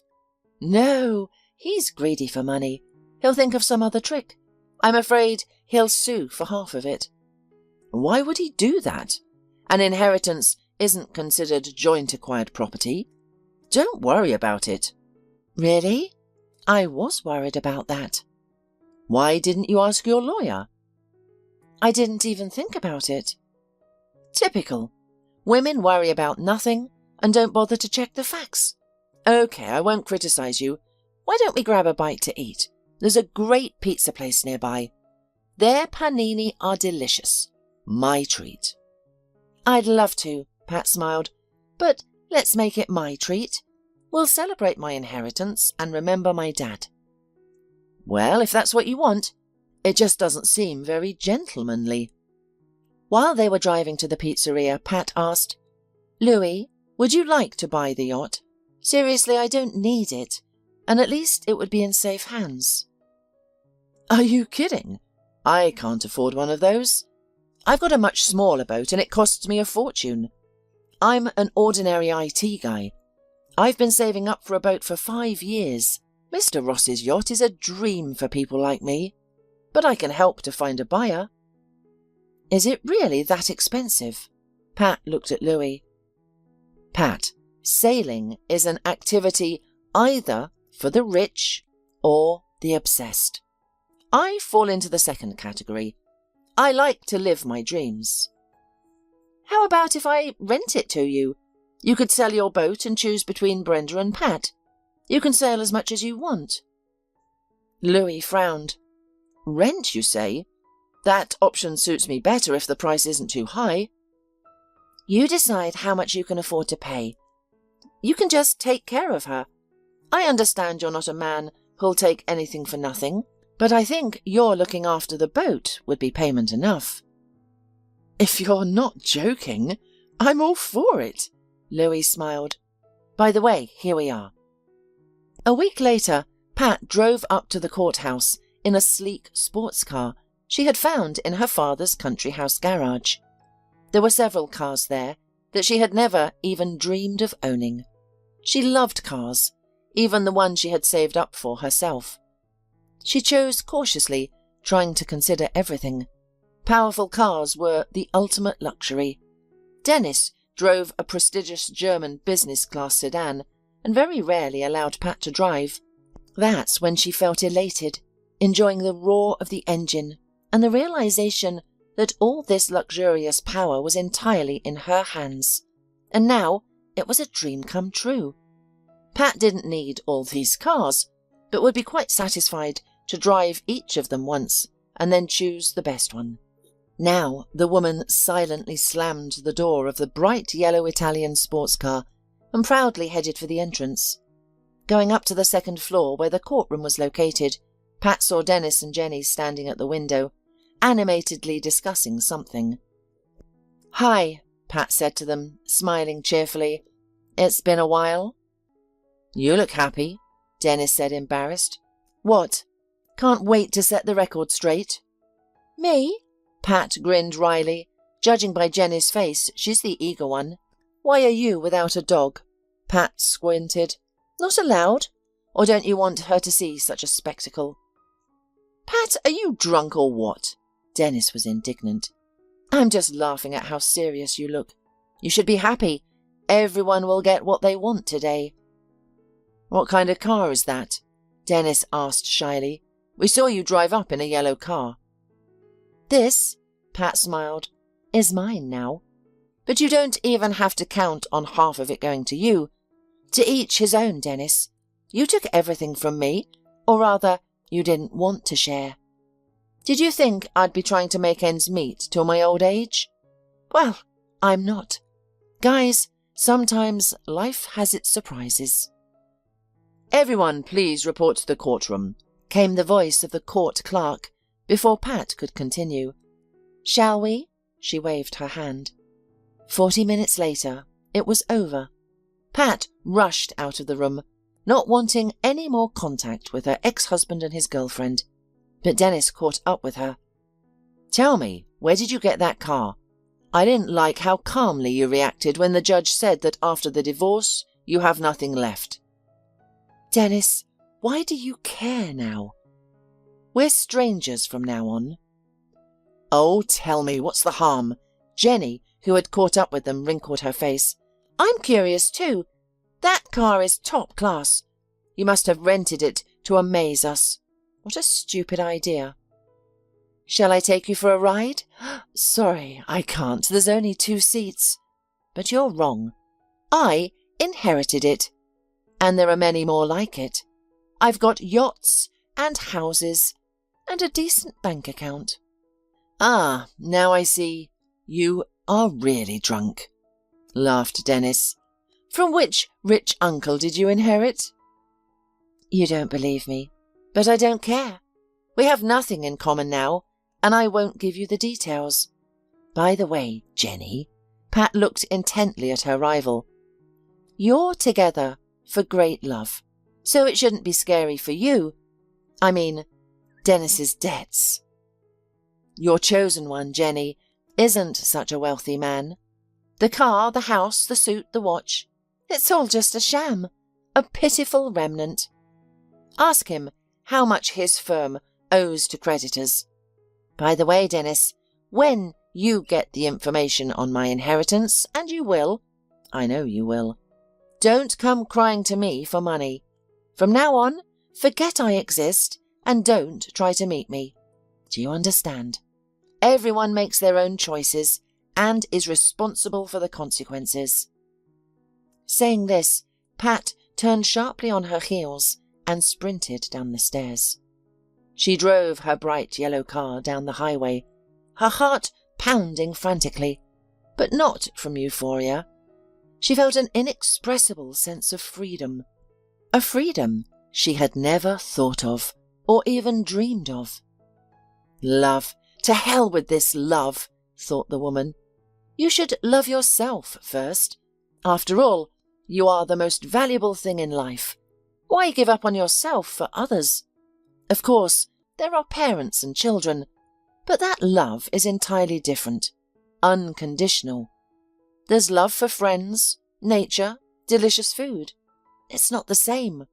Love is cosmos, integrity, harmony. As long as you don't have all this within you, the world will be cracking at the seams, throwing one unpleasant surprise after another. And there's no point dreaming about beautiful princes who pile up bouquets at first, then leave you drowning in dirty socks and eternal reproaches. What then? Be alone? Buddhists believe a whole person won't be lost in loneliness, but it's boring to live like that. Although, now I have money, I can afford anything, even travel the whole world. With Dennis, we only went to standard resorts. I'll go to Africa. There are so many countries, each with a different culture. Maybe Lou is right about trying sailing. The sea will help take my mind off all these worldly and petty thoughts. What's keeping me here? Mum? No, she'll be happy if I'm not at home. I could always invite her, but she won't go. She's a homebody. Okay, next, work. Well, that's debatable. What am I going to do in the design bureau? I'm sick of it, and my vacation is ruined with this divorce. That's it. I'm quitting. I'll return to the office and immediately write my resignation letter. Pat did just that. In September, she decided to go to the sea town again. She didn't tell Louis anything in advance. She wanted to surprise him. She arrived at the port early in the morning, straight from the airport. It was quite chilly, and the woman was shivering in her cashmere coat. She reached her father's yachts. There was hardly anyone on the dock. She dialed Louis's number, but he didn't answer. What a fool. Why did I come? Thought Pat. OK, I'll wait for him on the boat. Maybe he'll show up. Pat boarded the Brenda and went down into the hold. The flight had taken its toll. The woman lay down on the bunk and fell asleep almost immediately. She awoke to someone shaking her by the shoulder. She muttered, unhappily trying to open her eyes. In front of her stood a smiling Louis. I thought a vagrant had gotten in and was running the place, the man laughed. Pat, how did you end up here? I called you, but you didn't answer, and then I fell asleep. That's not what I mean. What brings you here? In town? Louis, I got divorced and fired, and now I want to start a new life, said the woman, rising from her bunk. Just like that? All at once? Louis was surprised. So what have you decided? I thought maybe you're right, and it's worth learning to sail a yacht. Where would I start? Well, laughed the man, it's not that simple. You've got to learn. For how long? It depends on how lucky you are. Generally, at the school itself, it takes about a year to acquire primary skills. Though there's theory, navigation. Automation simplifies a lot, of course, but you need to know the basics. You can decide for yourself, but I can teach you in parallel. Practice, so to speak. I agree. Pat's eyes sparkled. Can we start right now? You're so quick, Louis winked at her. But we can't go out to sea today. The weather's not so good. But I can show you how everything is organised here, and then we'll go to the yachtsman's school, where you can sign up for training. Great! Pat clapped her hands. For the next few hours, Louis showed her around the yacht, explaining what everything was and how it was used. He demonstrated how to tie nautical knots, explained the operation of the helm and the use of the sails, and showed her how the instruments worked. Pat remained enthralled. Well, it's a little more complicated on Pat. The yacht itself is bigger, and you'll need a crew of 3 or 4 to sail it. I like Brenda. Pat looked away. I can sail it alone, can't I? Is it all right that I'm a woman? It's great, Louis reassured her. We have a girl in our club who's only 15, and she's already won a round-the-world regatta on her 30-metre yacht. Really? Pat's eyes widened. We have many women. It only seems hard and difficult at first glance. If you have willpower, a craving for the sea and a desire to live, you're welcome. Anyway, I need to go to a place now. I didn't intend to be in the harbour late, and I came here accidentally. Yeah, let's go. Louis put her in his car and they drove for a long time. When they reached the necessary address, the man pulled up and said, Pat, listen, I didn't tell you. You can wait for me in the car, of course, but you can come upstairs with me. I've got a daughter up there. I promised I'd be there today. A daughter? Exclaimed the woman in surprise.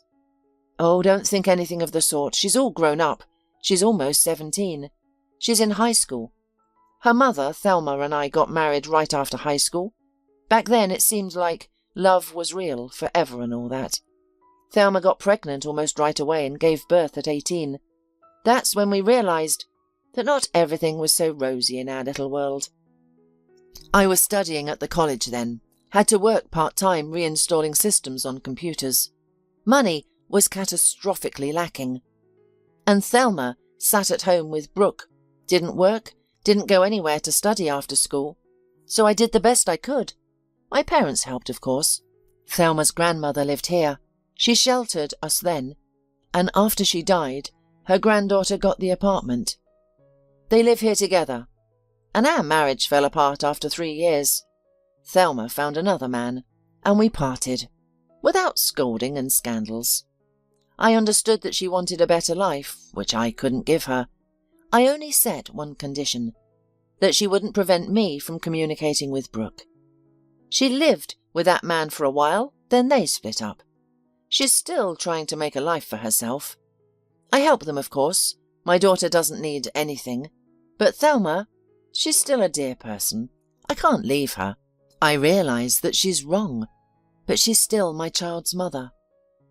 Do you and Brooke have a good relationship? How does she feel about me? Oh, Brooke is a something. I've never really left her life. She keeps me informed about her life as I do with her. It's a very trusting relationship. She doesn't feel the same way about her mother as she does about me, but she doesn't want to live with me. I live in a one-bedroom apartment and she's a teenage girl. She visits, but more often I'm there. Would you like to come upstairs with me and meet her? Oh, would that be convenient? Pat asked, feeling embarrassed. Why not? My ex-wife isn't here right now. She's away with another suitor somewhere on the seas. Brooke is home alone. Well, all right, though I'm a little shy. Pat and Louis went up to the 3rd floor of an old house. Louis rang the bell. There was a cheerful trill, followed by tinkling footsteps, as if a jolly elephant was slapping its wet feet on the parquet. The door swung open. "Daddy!" squealed a girl with blue hair and a freckled face. "Oh, you're not alone. It's Pat, isn't it?" I recognised her right away. Pat was taken aback, not expecting such a reaction. "Hi, Pat, I'm Brooke. I'm overjoyed to meet you. Daddy has told me so much about you." "Hi, Brooke," Pat replied, embarrassed. She immediately looked at Louis, wondering what he could have told about her. "Yes, he told me everything. Dad is like an open book. Come in." "Hasn't Mum come back yet?" Louis asked his daughter. "No, she hasn't. She's going to be hanging out with her Abdullah, or whatever his name is, for at least another week. I'm really confused." "Brooke, stop talking about your mother like that," Louis said in a low voice. "You girls go into the living room and I'll make us some tea," the man suggested, and immediately slipped out of the room, leaving Pat with his daughter. That's the way he always is. He blushes and doesn't want his embarrassment seen, while I'm telling it like it is, Brooke solemnly proclaimed. "Well, come on, tell me. Do you have children? A husband?" "No husband and no children. I got divorced recently, and now I'm trying to start a new life. I would like to learn how to sail a yacht." "Oh, you're in the right place. Daddy will teach you in no time. He even taught me a little, but I'm not really interested. Pat, I'm sorry I'm being so familiar with you. I don't know how else to be, but I'll tell you one thing. I can see right through my dad, and I can see that he likes you. I just don't want him to be disappointed. He's not having any luck in his love life. He's such a great guy, though." "I don't even know," Pat said thoughtfully. "I really like him as a person, but we've only known each other for a little while. I don't even think he has any feelings for me." "He has? And what a feeling! I haven't seen such burning eyes in a long time." "Really?" Pat was surprised and felt herself beginning to blush. The girl's words had touched something in her soul. "Think carefully. Do you really need this? You're a well-to-do lady and can do whatever you want. But don't play with my daddy. He's very sensitive, even though he looks tough. If you don't feel anything for him, you'd better let him know right away, so he doesn't build castles in the air." "Okay," Pat nodded. "I'll tell you in confidence, Dad hasn't been with a woman in 4 years. I don't know how he manages, but he's getting by. He's not the kind of man to just spend the night and run away. He's a romantic. He believes in love. He thinks that there's only one person for life. Although he thought the same about Mum. But their love boat crashed on the rocks of everyday life, and they were very young when they got married. Imagine if I got married now. How long would it last? A year? I want to taste life, not lock myself at home with a husband and diapers. I'll think about it when I'm 30. You have to take such steps consciously, even if the love is strong." Wow. Usually at your age, girls dream of princes. They dream about money. Almost all my classmates are obsessed with it. They're convinced that a man should support and take care of them. In fact, they just don't want to work. They'd be better off developing their minds. There are only a handful of sensible ones. The guys are no better, though there are more reasonable ones among them. The cult of money is forceful, I agree. Pat nodded. I'm glad you have such a mature outlook. How can such a young girl have so much wisdom? I read many books. I'm interested in everything, and I'm watching my mother methodically ruin her life with different suitors. Until I'm self-sufficient, I won't afford to be with the man I love. And I'll look for a husband so that it's interesting to be together. And if I don't find one, I'll be fine on my own. Girls, are we having tea? Louis appeared in the doorway. Later that evening, Pat lay on her bed in her apartment. The light from the courtyard lantern shone through the curtain, casting whimsical reflections on the walls. Is everything Brooke said really true? Thought the woman, tormented by insomnia. I thought Louis flirted with everyone like that it was just his behaviour. I didn't even suspect he might have feelings for me. And we've only seen each other a couple of times. How can it be like this? But I can feel my heart racing when I look at him or catch his eye. I've never felt like this before, not even when I fell in love with Dennis. What is it? Is it just hormones, or is this what true love feels like? He didn't abandon his daughter after divorce and supports her in every way. And in general, Louis is a very interesting man. For some reason, I believe Brooke, and my intuition. It's not a facade. Such decent people exist. Maybe I should try to get to know him better. No, I won't impose, but I could experiment. He's going to teach me to handle the yacht, right? So we'll get to know each other, and then we'll see what happens. Pat didn't notice how she fell asleep. In the morning, it rained heavily. Louis said there was nothing to do at the port and invited Pat to visit him. The woman agreed. By evening, she took a cab to Louis's house. The man greeted her with a wide smile. Wow, a piece of summer in the harsh sea autumn, Louis said admiringly and kissed Pat on the cheek. And I've prepared dinner for us. I hope you eat steaks. It smells wonderful, the woman smiled. Louis, She didn't have time to finish. The man hugged her tightly and kissed her. The world spun around Pat, and she realized that from that moment, she finally began to live. Laurie, Mum is perfect at giving injections. There's no point in hiring someone from outside. Sean persuaded his wife. Besides, why do we need strangers in the house, especially given your condition? Yes, you're right, she replied in a weak voice. It's probably for the best, though I think all these injections are only worsening it. Well, you know the disease is chronic. We're doing the best we can. You should be more grateful instead of complaining, Sean retorted and left the room. Laurie had known about her spinal problems for a long time. At a young age, she was in an accident with her parents and was injured, but after treatment, everything seemed to have healed. Before the accident, there were 2 children in photos with their parents, but afterward, only she appeared. Her parents avoided talking about it. Once, Laurie asked them directly, Did I have a sister? I don't remember anything. If so, where is she? We don't know ourselves, her parents replied, with tears in their eyes. After the accident, the 3 of us ended up in the hospital. Your sister, who was a year older, was never found, alive or dead. How's that possible? Wasn't there an investigation, a search? Laurie wondered. There was, but nothing was found, her father replied. We've long since lost hope that Gloria is alive.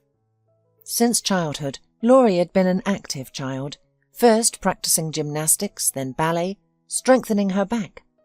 Her parents supported her hobbies, sparing no expense, but at 16 she had to abandon her dreams of the big stage due to a serious injury.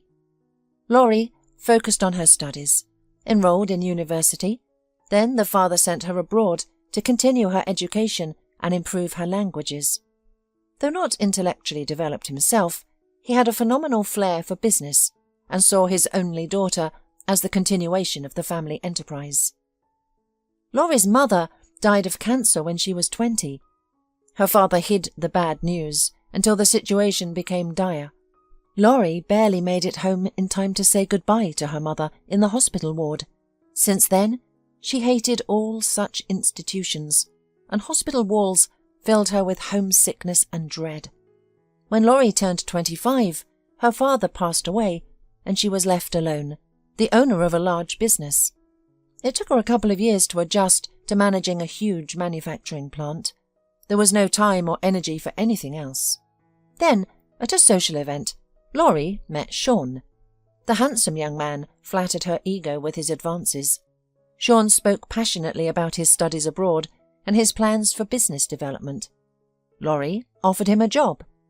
Only later did it become clear that his education consisted of just a few courses and a degree from an obscure provincial college. They grew close and eventually married. Sean moved into Laurie's country house with his mother, Mrs. Stewart. Though trained as a nurse, she had never worked in her field. In Laurie's house, Mrs. Stewart quickly made herself at home, shouting at the household staff, but fearing her daughter-in-law. Then Laurie herself was in another accident. Not too serious, though she was convinced it was the same evil fate haunting her family. Something in her body malfunctioned, and the slightest movement caused pain. Laurie stayed in bed more and more often. At 37, she didn't want to become an invalid. They invited doctors her husband found to their home. They offered new miracle remedies and even surgery, but Laurie had no desire to go to a clinic, fearing she would wither away within those four walls, like her mother. Then her husband suggested, "Let's have my mum do all the procedures at home. Why go to a hospital? We'll buy a special bed to make it even easier for you to get up and change position." "Okay, I agree," Laurie replied.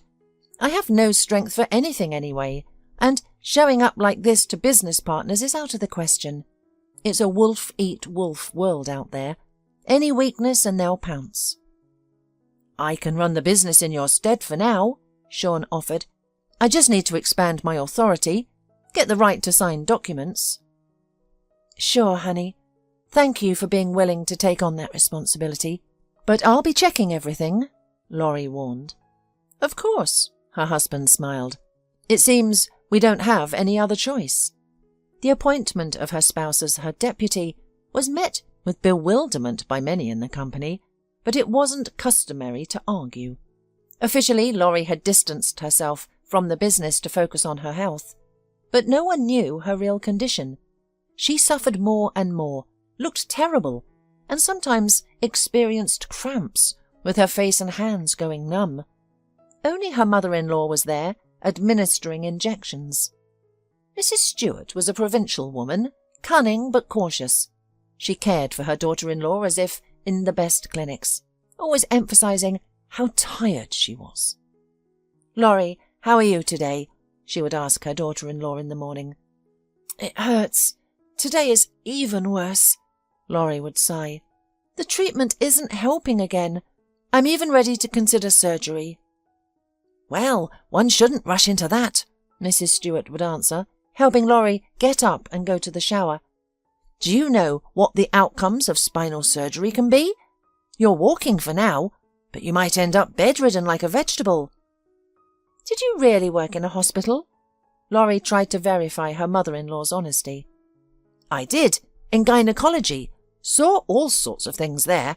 Of course, not much was required of a nurse, and I only worked there briefly, but you can trust me."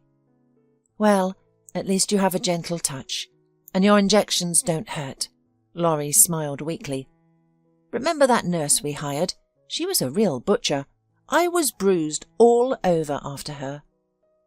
Over time, Laurie stopped looking in the mirror, disgusted by the changes taking place. Sean visited his wife less and less frequently. He fancied himself a business tycoon, but in reality, he was just trying to grab as much as he could while he had access to money. However, large sums were out of reach, as Laurie scrutinized the financial reports thoroughly. After a year of seclusion, Laurie began to suspect Sean's infidelity. There were reasons. He often disappeared from home and work, was suspiciously secretive.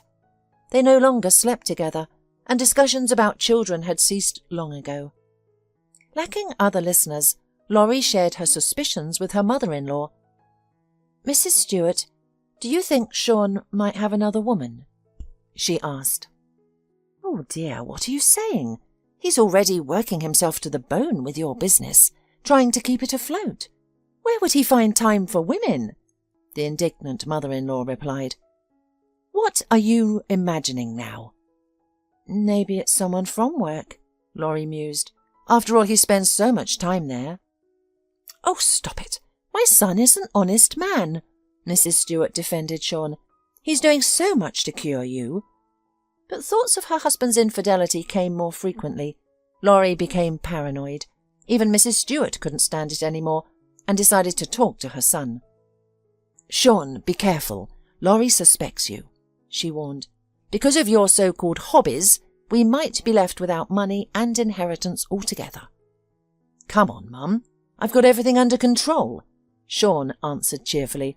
"What can Laurie see and do from her bed? Besides, please keep in mind, I hold all the cards right now. Laurie's delirious state might even work in my favour. Just start the IVs and don't forget to switch the meds back to what I said. And keep giving her those vitamin shots. Let her think the medication isn't working." "Yes, you've grown cunning, son," Mrs. Stewart admired. "But still, be careful. I don't like her suspicions." Sean was confident he could outsmart everyone. He even chose his mistress calculatingly. Her husband was the chief doctor at a well-known private clinic, and the mistress herself, Marisol, had a nursing diploma but never worked in her field. During her internship, she found her rich husband 15 years her senior and now lived comfortably at his expense. Through his mistress, Sean learned about the effects of the medicines prescribed to his wife and what could safely replace them. Marisol understood everything perfectly and saw in Sean a chance for change. She had grown tired of her dull doctor husband over the years. "Sean, when your beloved spouse is gone, where shall we celebrate? The Maldives or Bali?" Marisol asked her lover as they relaxed in a country hotel. "We'll see," Sean grinned. "First, I'll have to play the role of inconsolable widower. You could say I've been preparing for it all my life. Then comes the long-awaited freedom. I'll divorce my old husband. We'll get married. We'll have children," Marisol dreamed. "Maybe I'll even be able to sue him for something. He won't leave his favourite wife on the street with nothing, will he?" "You're not so simple either, Marisol," Sean admired. "They say opposites attract, but we're so much alike, you and I. Both enduring unloved spouses to escape poverty. Always wanting more." "Well, waiting for my husband to die would take too long. He's as healthy as an ox." Marisol chuckled. "You have a better chance of succeeding first." "Don't rush. Maybe we'll work something out with him, too," Sean promised his mistress. Of course, he wasn't seriously planning a future with Marisol yet, but she was the only person with whom he didn't have to pretend to be a good, loving husband. This time, Sean was on his way to see his mistress. It was slushy outside, difficult to tell if it was winter or still autumn. A mix of snow and rain fell from the sky. Halfway there, already in the city, he got a call from Marisol. "Sorry, we can't meet today. I have a manicure appointment. The schedule changed and it's absolutely impossible to go out with horrible nails." "Marisol, is your manicure more important than me, or what?" Sean snapped. "I'm on my way to you in this mess. I'm almost there." That's it, honey, I can't talk. I'm at the station, Marisol replied and hung up. Sean abruptly turned the car around, splashing water and mud onto someone hitchhiking at the roadside. He slowed down for a better look. It was a skinny girl about 10 to 12 years, with blonde hair, holding a box, now wet and muddy. Sean stopped at the curb and called out to the girl, "Hey you, come here!" "Are you offering me a ride?" she asked hopefully. "Yes, get in the car, but don't dirty anything," Sean replied. "Buckle up in the back, there's no child seat. Put your box beside you. I hope there are no hamsters or kittens in there." "I need to go to the post office," said the girl, "to send a parcel." "I'll take you there. For now, let's go to my house. You can warm up, clean yourself and have some tea." "You live alone?" The girl was frightened. "No need for a ride. I'll get there myself." "Don't panic. I live with my wife and mum," Sean reassured her. "Then I'll take you to the post office. Take my word for it. Are you wandering around alone? Where are your parents?" "I live with my stepfather. He's a heavy drinker," replied the girl, "and he doesn't give a damn about where I am." Sean got home quickly, parked in the garage, and took the guest, who didn't part with the box, inside. She marvelled at the luxurious interiors, gasping at the sight of the chandelier sparkling with millions of lights. Sean entrusted her to his mother's care and went to his wife. "I brought a girl I met on the way. She was freezing, and I accidentally splashed her with water and snow. Let her dry off. Maybe she'll amuse you a little, by the way." "Well done," Laurie smiled weakly. "But won't her parents miss her? Who are they, and what's the girl's name?" "Imagine, I didn't even ask her name," Sean chuckled. "She says she lives with her alcoholic stepfather. You can find out more. In general, she's not dressed for the weather. Looks like she's from a troubled home." By this time, the girl came into the sick woman's room, wrapped in Laurie's robe. She still clutched the box in her hands. Mrs. Stewart had sent her guest's clothes to the laundry. "Hello, I'm Laurie, and what's your name?" "Kelly. My mother called me that," the girl introduced herself. "And where is your mum? Should we call home?" Laurie asked. "Won't they worry about you?" "No, my stepfather doesn't care where I am, and my mum's in jail. I'm carrying a package for her to the post office." "Don't you have any other relatives?" Laurie grew concerned. "How are you living with your stepfather?" "Badly. He drinks, beats me, but there's no one else. Lee works, but he always gets angry at home. He hates me because my mum didn't give him a child, and I've never seen my dad. Don't worry, Lee got his paycheck yesterday. Thus, he won't look for me until he spends it. Then he might miss me." "And the parcel is for your mum. What is inside?" Laurie asked. "I packed a little of everything, secretly, of course. Lee would have been angry. He said it was Mama's own fault. She'd gone to the wrong place and got what she deserved. It's a small parcel, a nightie, her favourite soap, some candy a neighbour gave me." "Tell me about your mother," Laurie asked. "She's a doctor. Very good. Kind, beautiful. She even worked in a private hospital. We had a good life back then. I even went to a biology club. I want to be a doctor too, and I gave injections to the neighbour's cat." "What's your mum's name, and why did she go to prison?" "Her name is Gloria. I don't know exactly about the prison. Lee says my mum saw something in a patient that the head doctor missed. The patient was treated wrong and died, and Mum was blamed. She's actually very honest and nice. She suffered for nothing." "I see. I'm sorry, I'm a little tired. Go, Mrs. Stewart will give you something to eat," Laurie whispered and leaned back helplessly on the pillows. Kelly tiptoed out of the room, quietly approached Sean and asked, "What is your wife ill with? Should you take her to the doctors?" "What? You think you're the smartest in the world?" Sean was indignant. "They've examined her 100 times already. There's no cure, okay? Laurie gets all the necessary treatments, but unnecessary curiosity is not welcome in this house." "I see," Kelly sighed. Later, Sean drove her to the post office. and then to her stepfather's house. There, a half-drunk Lee tried to sell Kelly to him. "Look, the girl's a hard worker, a good one. She can babysit and look after a child." "Are you crazy?" Sean shouted at him. "She's just a child." "So what?" Lee laughed. "Am I supposed to raise her on my own money now?" "All right," Sean muttered. "I'll pay a little. The girl will live with us. My wife is sick, she sometimes needs help with small errands, and I don't want to stress my mother unnecessarily."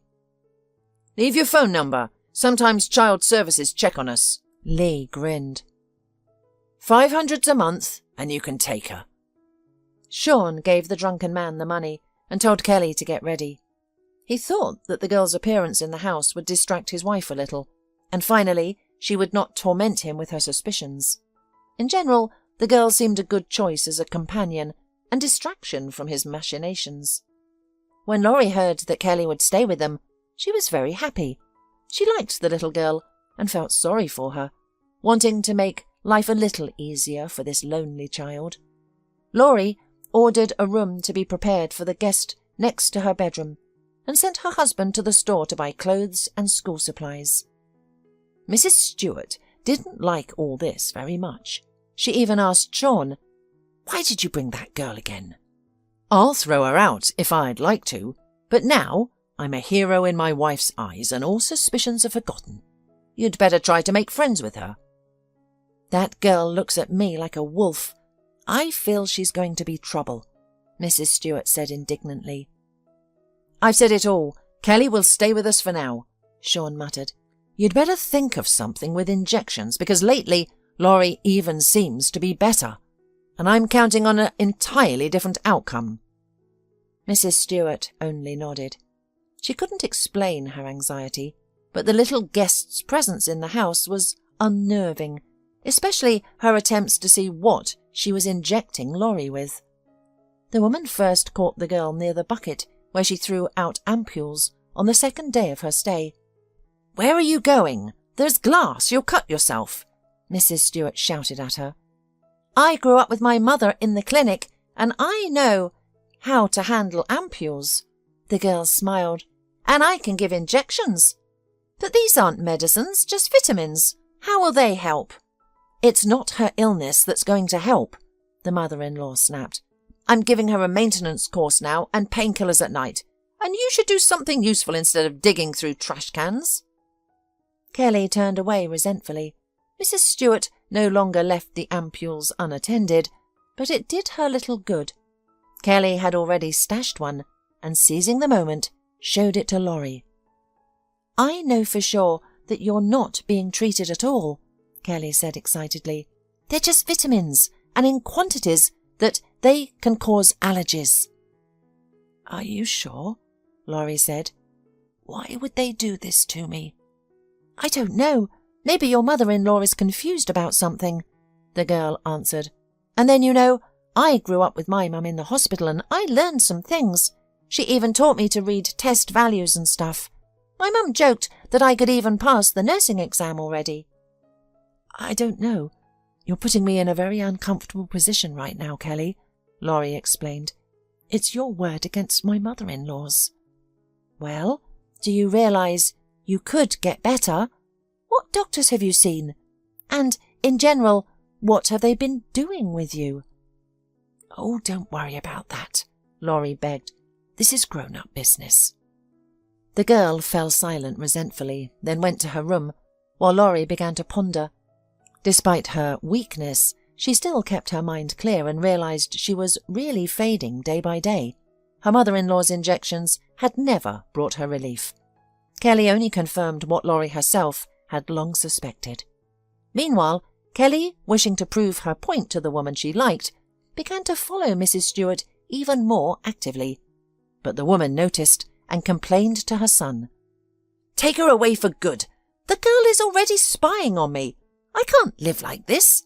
Laurie might find out something." "Mum, let her stay. Why does she bother you?" asked Sean, who considered his mother's behaviour overly cautious. "I don't care. Just remove her, and that's it. Consider it a whim. Put her in an orphanage. With a stepfather like that, That's where she belongs. Okay, maybe you're right. I may have gotten a little too relaxed. She's acting suspiciously and it could get in the way. Sean, under the pretext of a joint shopping trip, asked Kelly to get ready. She got dressed, took the keys to the house. She had made a duplicate. Then got into the car, but realised the man was somehow too nervous. Sean didn't really want to go far. He just wanted to get rid of her. He drove Kelly to her stepfather's house and said, "Sorry, Laurie's getting worse. It's probably going to be unconsciousness and agony soon. I don't want you to be there. I'll bring your things later. Live at home, okay?" "Okay," Kelly nodded. "And it's not because your mother doesn't like me?" "No," Sean muttered, surprised at the child's insight. Having solved the issue with the annoying and overly curious girl, he decided that he deserved a vacation and a reward. Sean booked a room in a country hotel and invited his mistress there for the whole weekend. Marisol agreed, and he was glad. It had been a long time since they had been alone together. But the mistress warned, "Listen, my husband found our correspondence and started divorce proceedings. What an idiot! All right, let's see who's who. Honey, you'll get me the best lawyers, right?" "Of course, don't worry," he promised. "That's good. We just have to be doubly careful right now. If he catches me cheating and proves it, I lose everything." Sean assured his mistress that he would be as careful as possible and would not put her at risk in any way. Meanwhile, Kelly had no intention of staying under her stepfather's care. Realizing they were getting rid of her for a reason, she rushed to the bus stop and headed to the city. She arrived at the private clinic where her mother's former classmate and friend Tyler worked. Kelly burst past the receptionist's desk, flew into his office and caught her mum's buddy at his table, eating a sausage sandwich. "Kelly, what are you doing?" Tyler exclaimed. "Barging in, scaring people? How's your mum? Does she call or write?" "No, I don't know anything about her," the girl replied sadly. "I'm here because of a matter of life and death. Tyler, you must save a good woman." "What do you mean?" Tyler asked, bewildered. "What kind of urgency is this? How can I save anyone?" "This woman has been very sick for a long time," Kelly explained. "But I think she can be helped. Her husband and his mother are just waiting for her to become completely weak and die. She's rich, Tyler. She can pay for your services." "Wait a minute. What's this all about? And how do you know her?" Kelly told him everything. Tyler clutched his head. He understood perfectly well what he might be getting involved in, and he already had a mountain of problems in his life. The day before, he had found correspondence on his wife's phone from her lover, who called him an old donkey. Naturally, there was a scandal, and now a difficult divorce loomed. Marisol's lover was clearly not a poor man, and his wife threatened to take away everything Tyler had acquired during their marriage. The doctor didn't realize that Kelly was now offering to help him save the wife of that very lover. He just thought about how inappropriate this little girl's request was at the moment. But he couldn't refuse Kelly. Gloria, her mother, was his best and most loyal friend. Tyler packed a bag, informed his staff he'd be gone for a couple of hours, and left with Kelly to see Laurie. The girl showed him the way, worried they wouldn't arrive in time to help. She opened the gate with a key, but the house was locked with an additional latch. They had to ring the bell until Mrs. Stewart opened the door. In her hand was a syringe filled with a colourless liquid. When she saw Kelly, she was surprised. "What are you doing here?" "I came to save Laurie," the girl replied firmly. "This is the doctor. He's here to examine her." "No way!" Mrs. Stewart put her hands on her hips. "I'll call the police." "Go ahead," the doctor snorted, "and we'll try to prove that we didn't help the patient. Do you want to risk going to jail?" "Fine, look around. We have nothing to hide," the mother-in-law retorted. "And what's in that syringe you're holding? May I see the ampule?" "And her medical records and prescription," Tyler demanded. Mrs. Stewart went to fetch the documents. Tyler washed his hands and entered Laurie's room. Together with Kelly, they explained the situation to her. She agreed to the examination, especially after learning that Tyler was a neurosurgeon with additional training in neurology, specializing in her type of trauma and problems. "You know," the doctor said grimly, looking at the woman, "I don't see any evidence that the needed treatments have been followed. With this diagnosis, you should have had surgery long ago to regain your mobility. This prolonged bed rest has only weakened you further." "Well, my husband and mother-in-law said surgery wouldn't work," Laurie objected timidly. "Always consult several doctors," Tyler admonished her. "Here's what we'll do. Pack necessary things. I've called for a car, and we're going to the clinic. In your condition, I have no right to leave you here. Do you even know what you're being injected with?" "I'm giving her vitamins," cried Mrs. Stewart. "Who are you, anyway? Maybe you're a charlatan, a swindler. You're clearly in cahoots with this little girl." "Hand over all her medical documents and passport," Tyler replied. "Laurie, do you agree to be hospitalized?" "Yes, of course," the stunning woman answered. "Kelly, thank you." "We'll schedule surgery for the next few days. We'll run tests and examine you more thoroughly. But the situation is, frankly, alarming. We can't delay. Do you understand?" the doctor asked sternly. "Yes, of course. I agree to everything. I'll sign any authorization," Laurie replied. "Just take me away, quickly, please." Realizing that Laurie was going to the hospital, where their schemes would surely be exposed, the mother-in-law began calling her son. His phone was switched off. Sean was enjoying his time with his mistress at a hotel and didn't want to answer. Soon, a car from the medical centre arrived. Laurie was carried downstairs on a stretcher. Kelly, under her guidance, packed a bag with essentials. Then everyone left. In the commotion, Kelly was forgotten. She quietly made her way home. The 5-kilometre walk didn't seem long to the girl. She was both happy for Laurie and worried about her. At home she found her drunken stepfather, not alone but with a crowd of unfamiliar people who didn't look like his usual drinking buddies. They said something to Lee, then slipped him a document. Kelly lurked in the hallway, watched her stepfather sign, and then saw him simply picked up under the arms and taken away.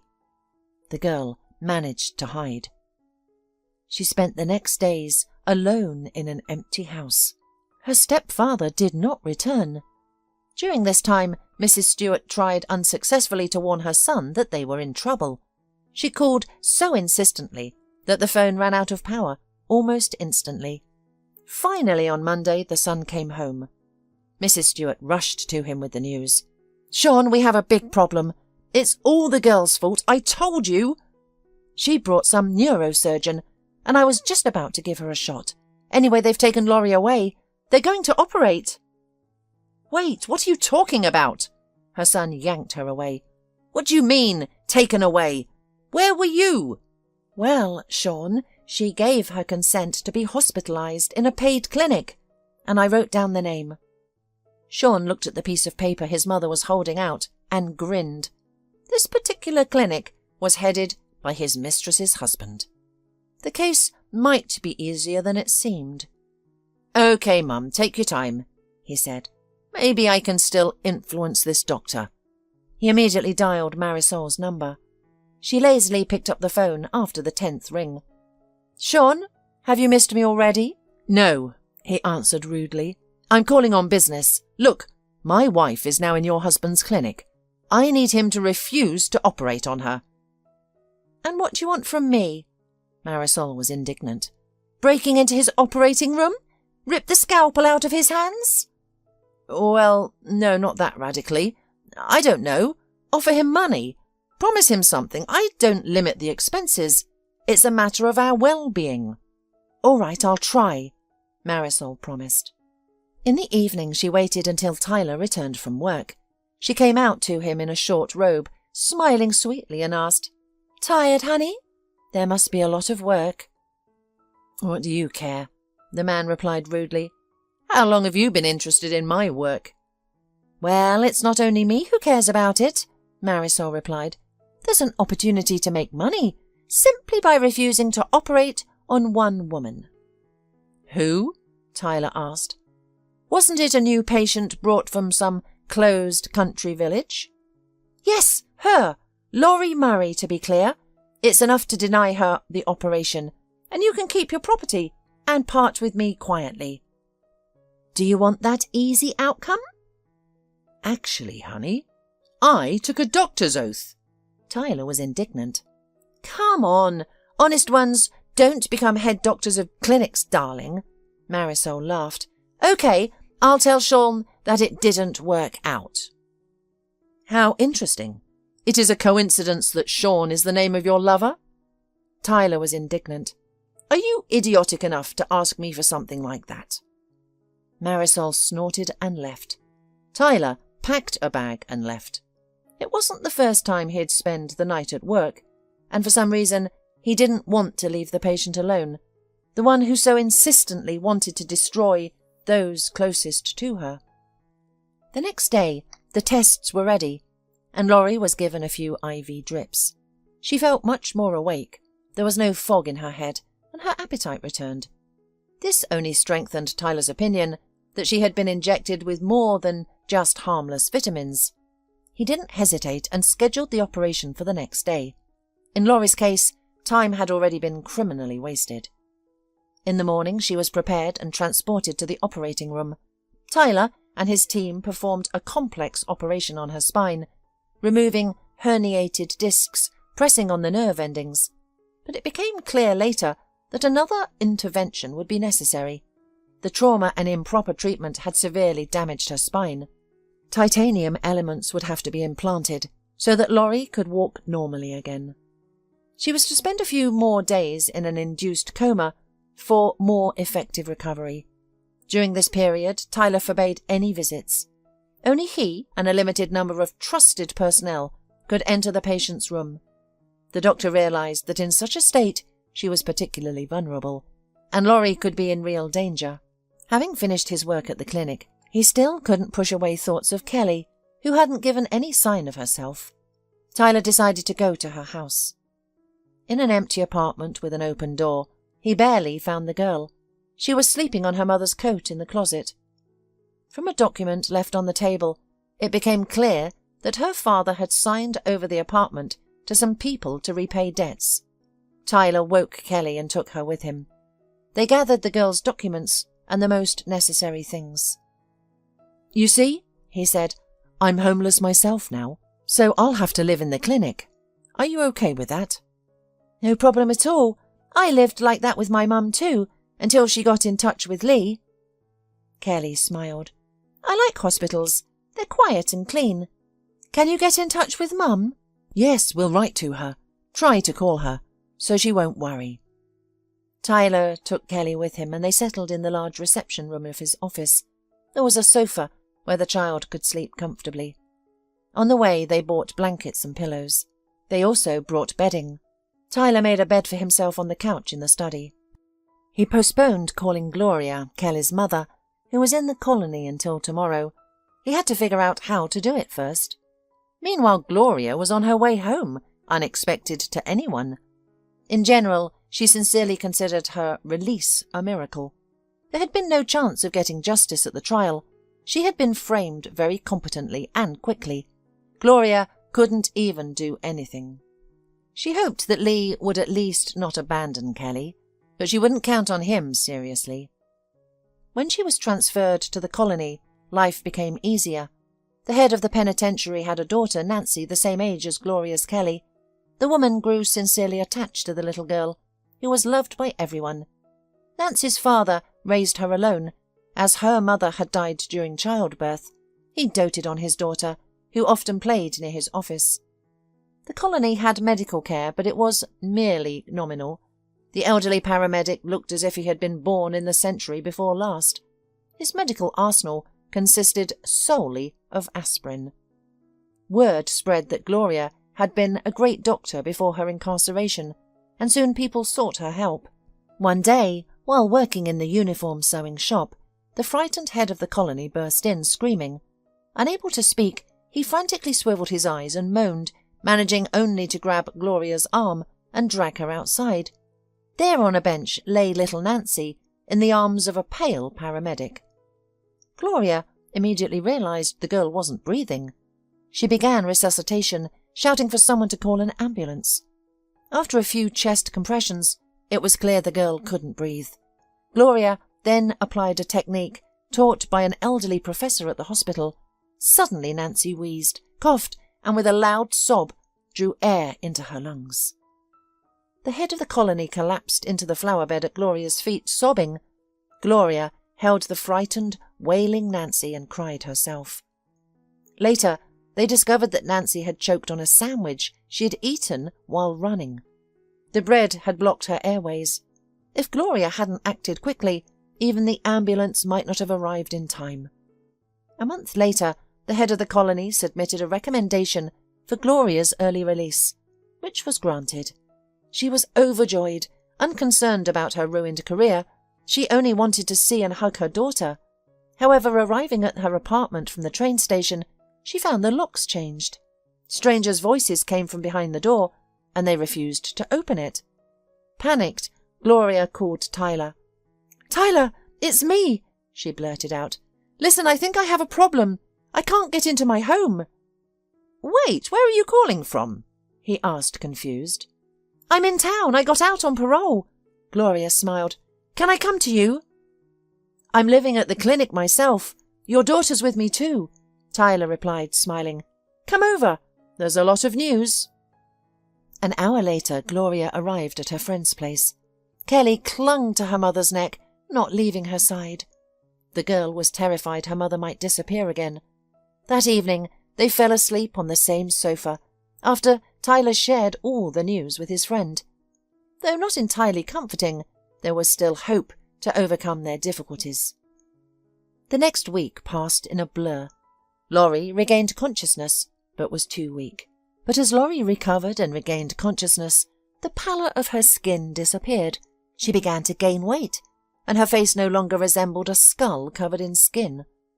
Gloria and Kelly spent considerable time in her room as Laurie slowly recovered, and strange thoughts crept into Tyler's head as he compared both women's appearance. While the patient no longer required such close attention, Tyler focused on his divorce. His wife had declared war, hiring an expensive lawyer. She intended to take everything, but somehow that seemed less important now. Tyler suddenly realized his entire marriage had been a mistake. He rented a 2-bedroom apartment for himself, Gloria and Kelly. The girl temporarily switched to homeschooling, with the school's cooperation. Kelly's stepfather never appeared, and Gloria doubted he was even alive. Their former apartment now housed different tenants. 2 weeks later, the genetic test results arrived, confirming Tyler's suspicion. And he hurried to share the news with Gloria and Laurie. "Listen, here's the thing. I did a test. I don't know why. I just had the feeling that you might be a relative. And there is proof that you are. Definitely close relatives," the man said anxiously, showing them the test results. "You know, I had a sister named Gloria when I was a child," Laurie replied. "She went missing in an accident and they never found her body. But how could a child have survived?" "I don't know. I grew up in an orphanage from age 3, Gloria answered uncertainly.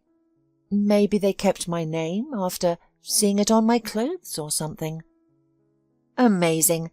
Our parents have been looking for you all your life. The police even have a file somewhere," Laurie said with a sad smile. "But I found you here." "Oh, I'm so glad," Kelly sounded the alarm. "And you were saved. I would have lived without knowing I have a sister." "That's nothing. Now, Gloria, you'll be a rich woman. I'll give you half of everything I own. It's my parents' inheritance, and Kelly will be provided for life. You can be calm about her future." The sisters embraced, and Laurie began to make plans. She was already feeling better, and was in touch with her subordinates. From then she learned everything Sean had been doing for the last year. He didn't even try to hide his mistress. She revoked her husband's power of attorney before she was discharged, and insisted that Tyler, her sister and niece, move from their rented accommodation to her house. "Look, what am I going to do there alone? Tyler, you'll still transport me to the procedures and be under supervision, and I won't abandon the girls now." "Okay, It's good when a patient needs the care of a doctor. Tyler smiled. During this time, he had fallen in love with Laurie. She also felt sincere sympathy for him, but she was still only planning a divorce. I have one condition. You must change rooms. I forbid you to run on the second floor. And then, it's so romantic, sitting there like a princess in a tower. Laurie smiled. Oh, sister, stop hitting on my fellow student. Gloria pretended to be indignant. First, get divorced, and then you can mess with Tyler's already poor head. At the house, they had to face Mrs. Stewart. Laurie's mother-in-law was in no hurry to leave, and her son still came here to spend the night, although more often he stayed with his mistress. Seeing her daughter-in-law, Mrs. Stewart's face changed as Laurie walked with her own feet in the house, though leaning on Tyler, but quite confidently. Laurie, you've recovered? What a joy!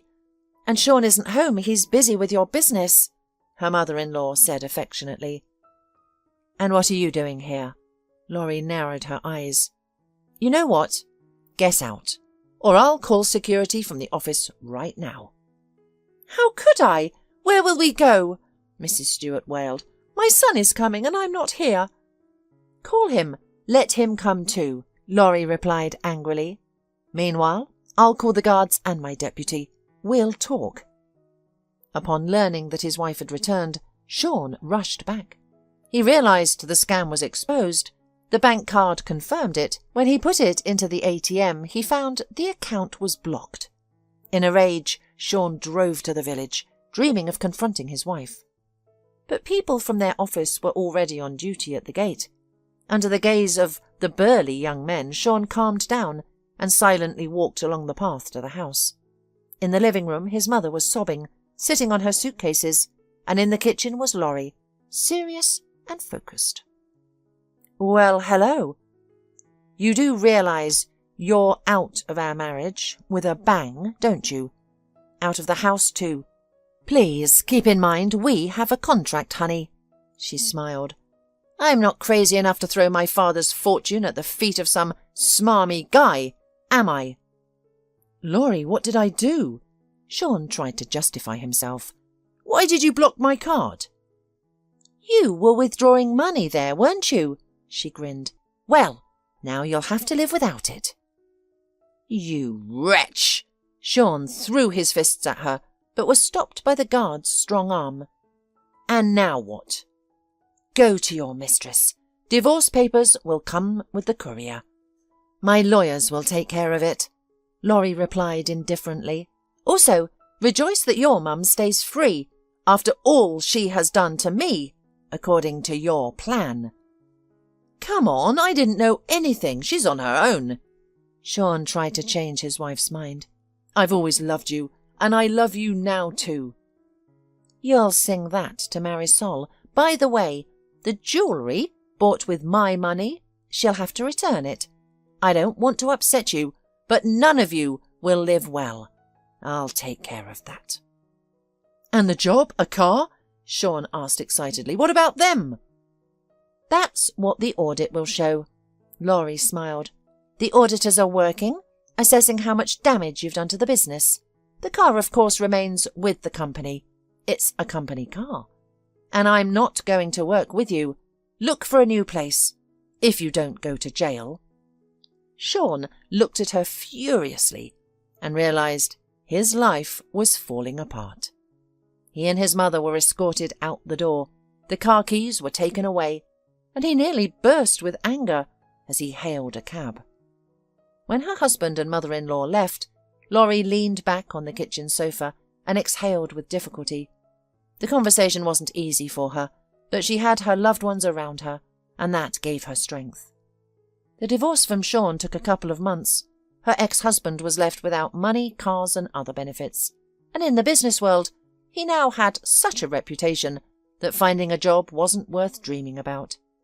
6 months later, Laurie had another surgery, after which she felt noticeably better. She went to the sanatorium for rehabilitation, accompanied by her sister and niece. This was especially good timing because auditors were still working in the company. Laurie was going to give half of her property and the fortune to Gloria, as it was supposed to be inherited from her parents. Gloria was indeed the little girl who had disappeared during the accident. The story of her happy rescue was reconstructed in detail. It turned out that she had fallen out of the overturned car. At first, she wasn't even looked for, as the adults were unconscious. They were taken to the hospital with Laurie, and Gloria, whose name was embroidered on her blouse by her mother, miraculously didn't get a scratch. Later, a group of nomadic gypsies found her crying in the bushes. They took the child with them, raising her without documents as their own daughter, and eventually teaching her to beg. At the train station, kind-hearted people noticed a light-skinned but clearly underfed and starving 5-year-old Gloria. They took the little girl to the police station, but her parents and relatives couldn't be found. Gloria was sent to the orphanage, 1,000 kilometers away from her hometown. That's where she had been found at the train station, and where she returned by chance years later to enter medical school. Of course, she didn't remember any of this herself, and certainly couldn't have guessed that she was practicing in the very maternity hospital where she was born. After the sanatorium, Laurie fully recovered. She even started driving again, something she had stopped dreaming about. Her romance with Tyler was blossoming. Soon after his beloved's complete recovery, he proposed. Laurie accepted, and they were married shortly after. Gloria, thanks to her money and connections, was able to take revenge on those who had wronged them. She bought the clinic where she used to work and fired the chief physician and his underlings for unprofessionalism. Now, she thoroughly vetted all staff with the help of the security service and her sister's company, ensuring their qualifications and responsibility. Soon, changes came to her personal life as well. A recently widowed but very wealthy man came to Gloria's clinic for treatment.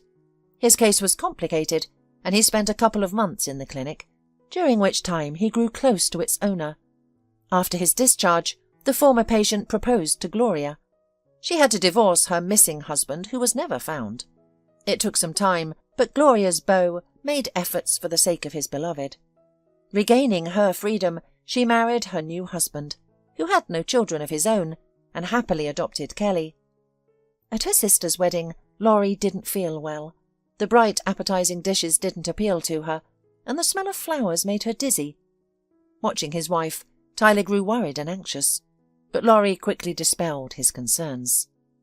"Tyler, I wanted to tell you later, but I'll have to tell you now," she smiled. "I'm pregnant." "What? Wait, why didn't you tell me right away?" Tyler stood there grinning stupidly.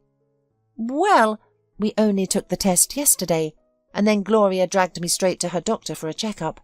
Now I'm officially being monitored for pregnancy," she smiled. "Tyler, I was sure I couldn't have children at all." "Oh, well, that's it. No more heavy lifting, only swimming," the husband said strictly, then broke into a smile again. Kelly was delighted with the news of her aunt's pregnancy. She was already anticipating how she would dote on the baby boy or girl. The fate of Laurie's ex-husband wasn't so rosy. Sean and his mother were forced to return to their small apartment. After living in his former wife's palace, such modest accommodations seemed like a cruel joke. Their lack of money led to constant quarrels. Sean blamed his mother for not finishing the job and held her responsible for all his failures. The fact that he was now unemployed angered Sean even more. He tried to sell his wife's gifts and start his own business, but failed miserably. The venture collapsed, leaving Sean in debt to the bank, where he had taken an additional loan when his own capital ran out. He separated from his mistress during the divorce. Realizing that her lover had cut off the money tap, Marisol began to behave more cautiously. She even conceded part of the real estate to her ex-husband, content to remain in a comfortable 2-bedroom apartment. Overall, she was satisfied with the situation. But after a while, Marisol's conscience began to trouble her. She kept dreaming that Laurie was dying because of her, because she hadn't performed the operation, and these visions gave her no rest. The woman even went to church to repent. There, she was advised to work in a hospital to atone for her sins through labour. Marisol got a job as a nurse in an ordinary clinic, in the most challenging department for bedridden patients. She didn't work for the paycheck, she worked diligently, and it seemed to be helping her heal.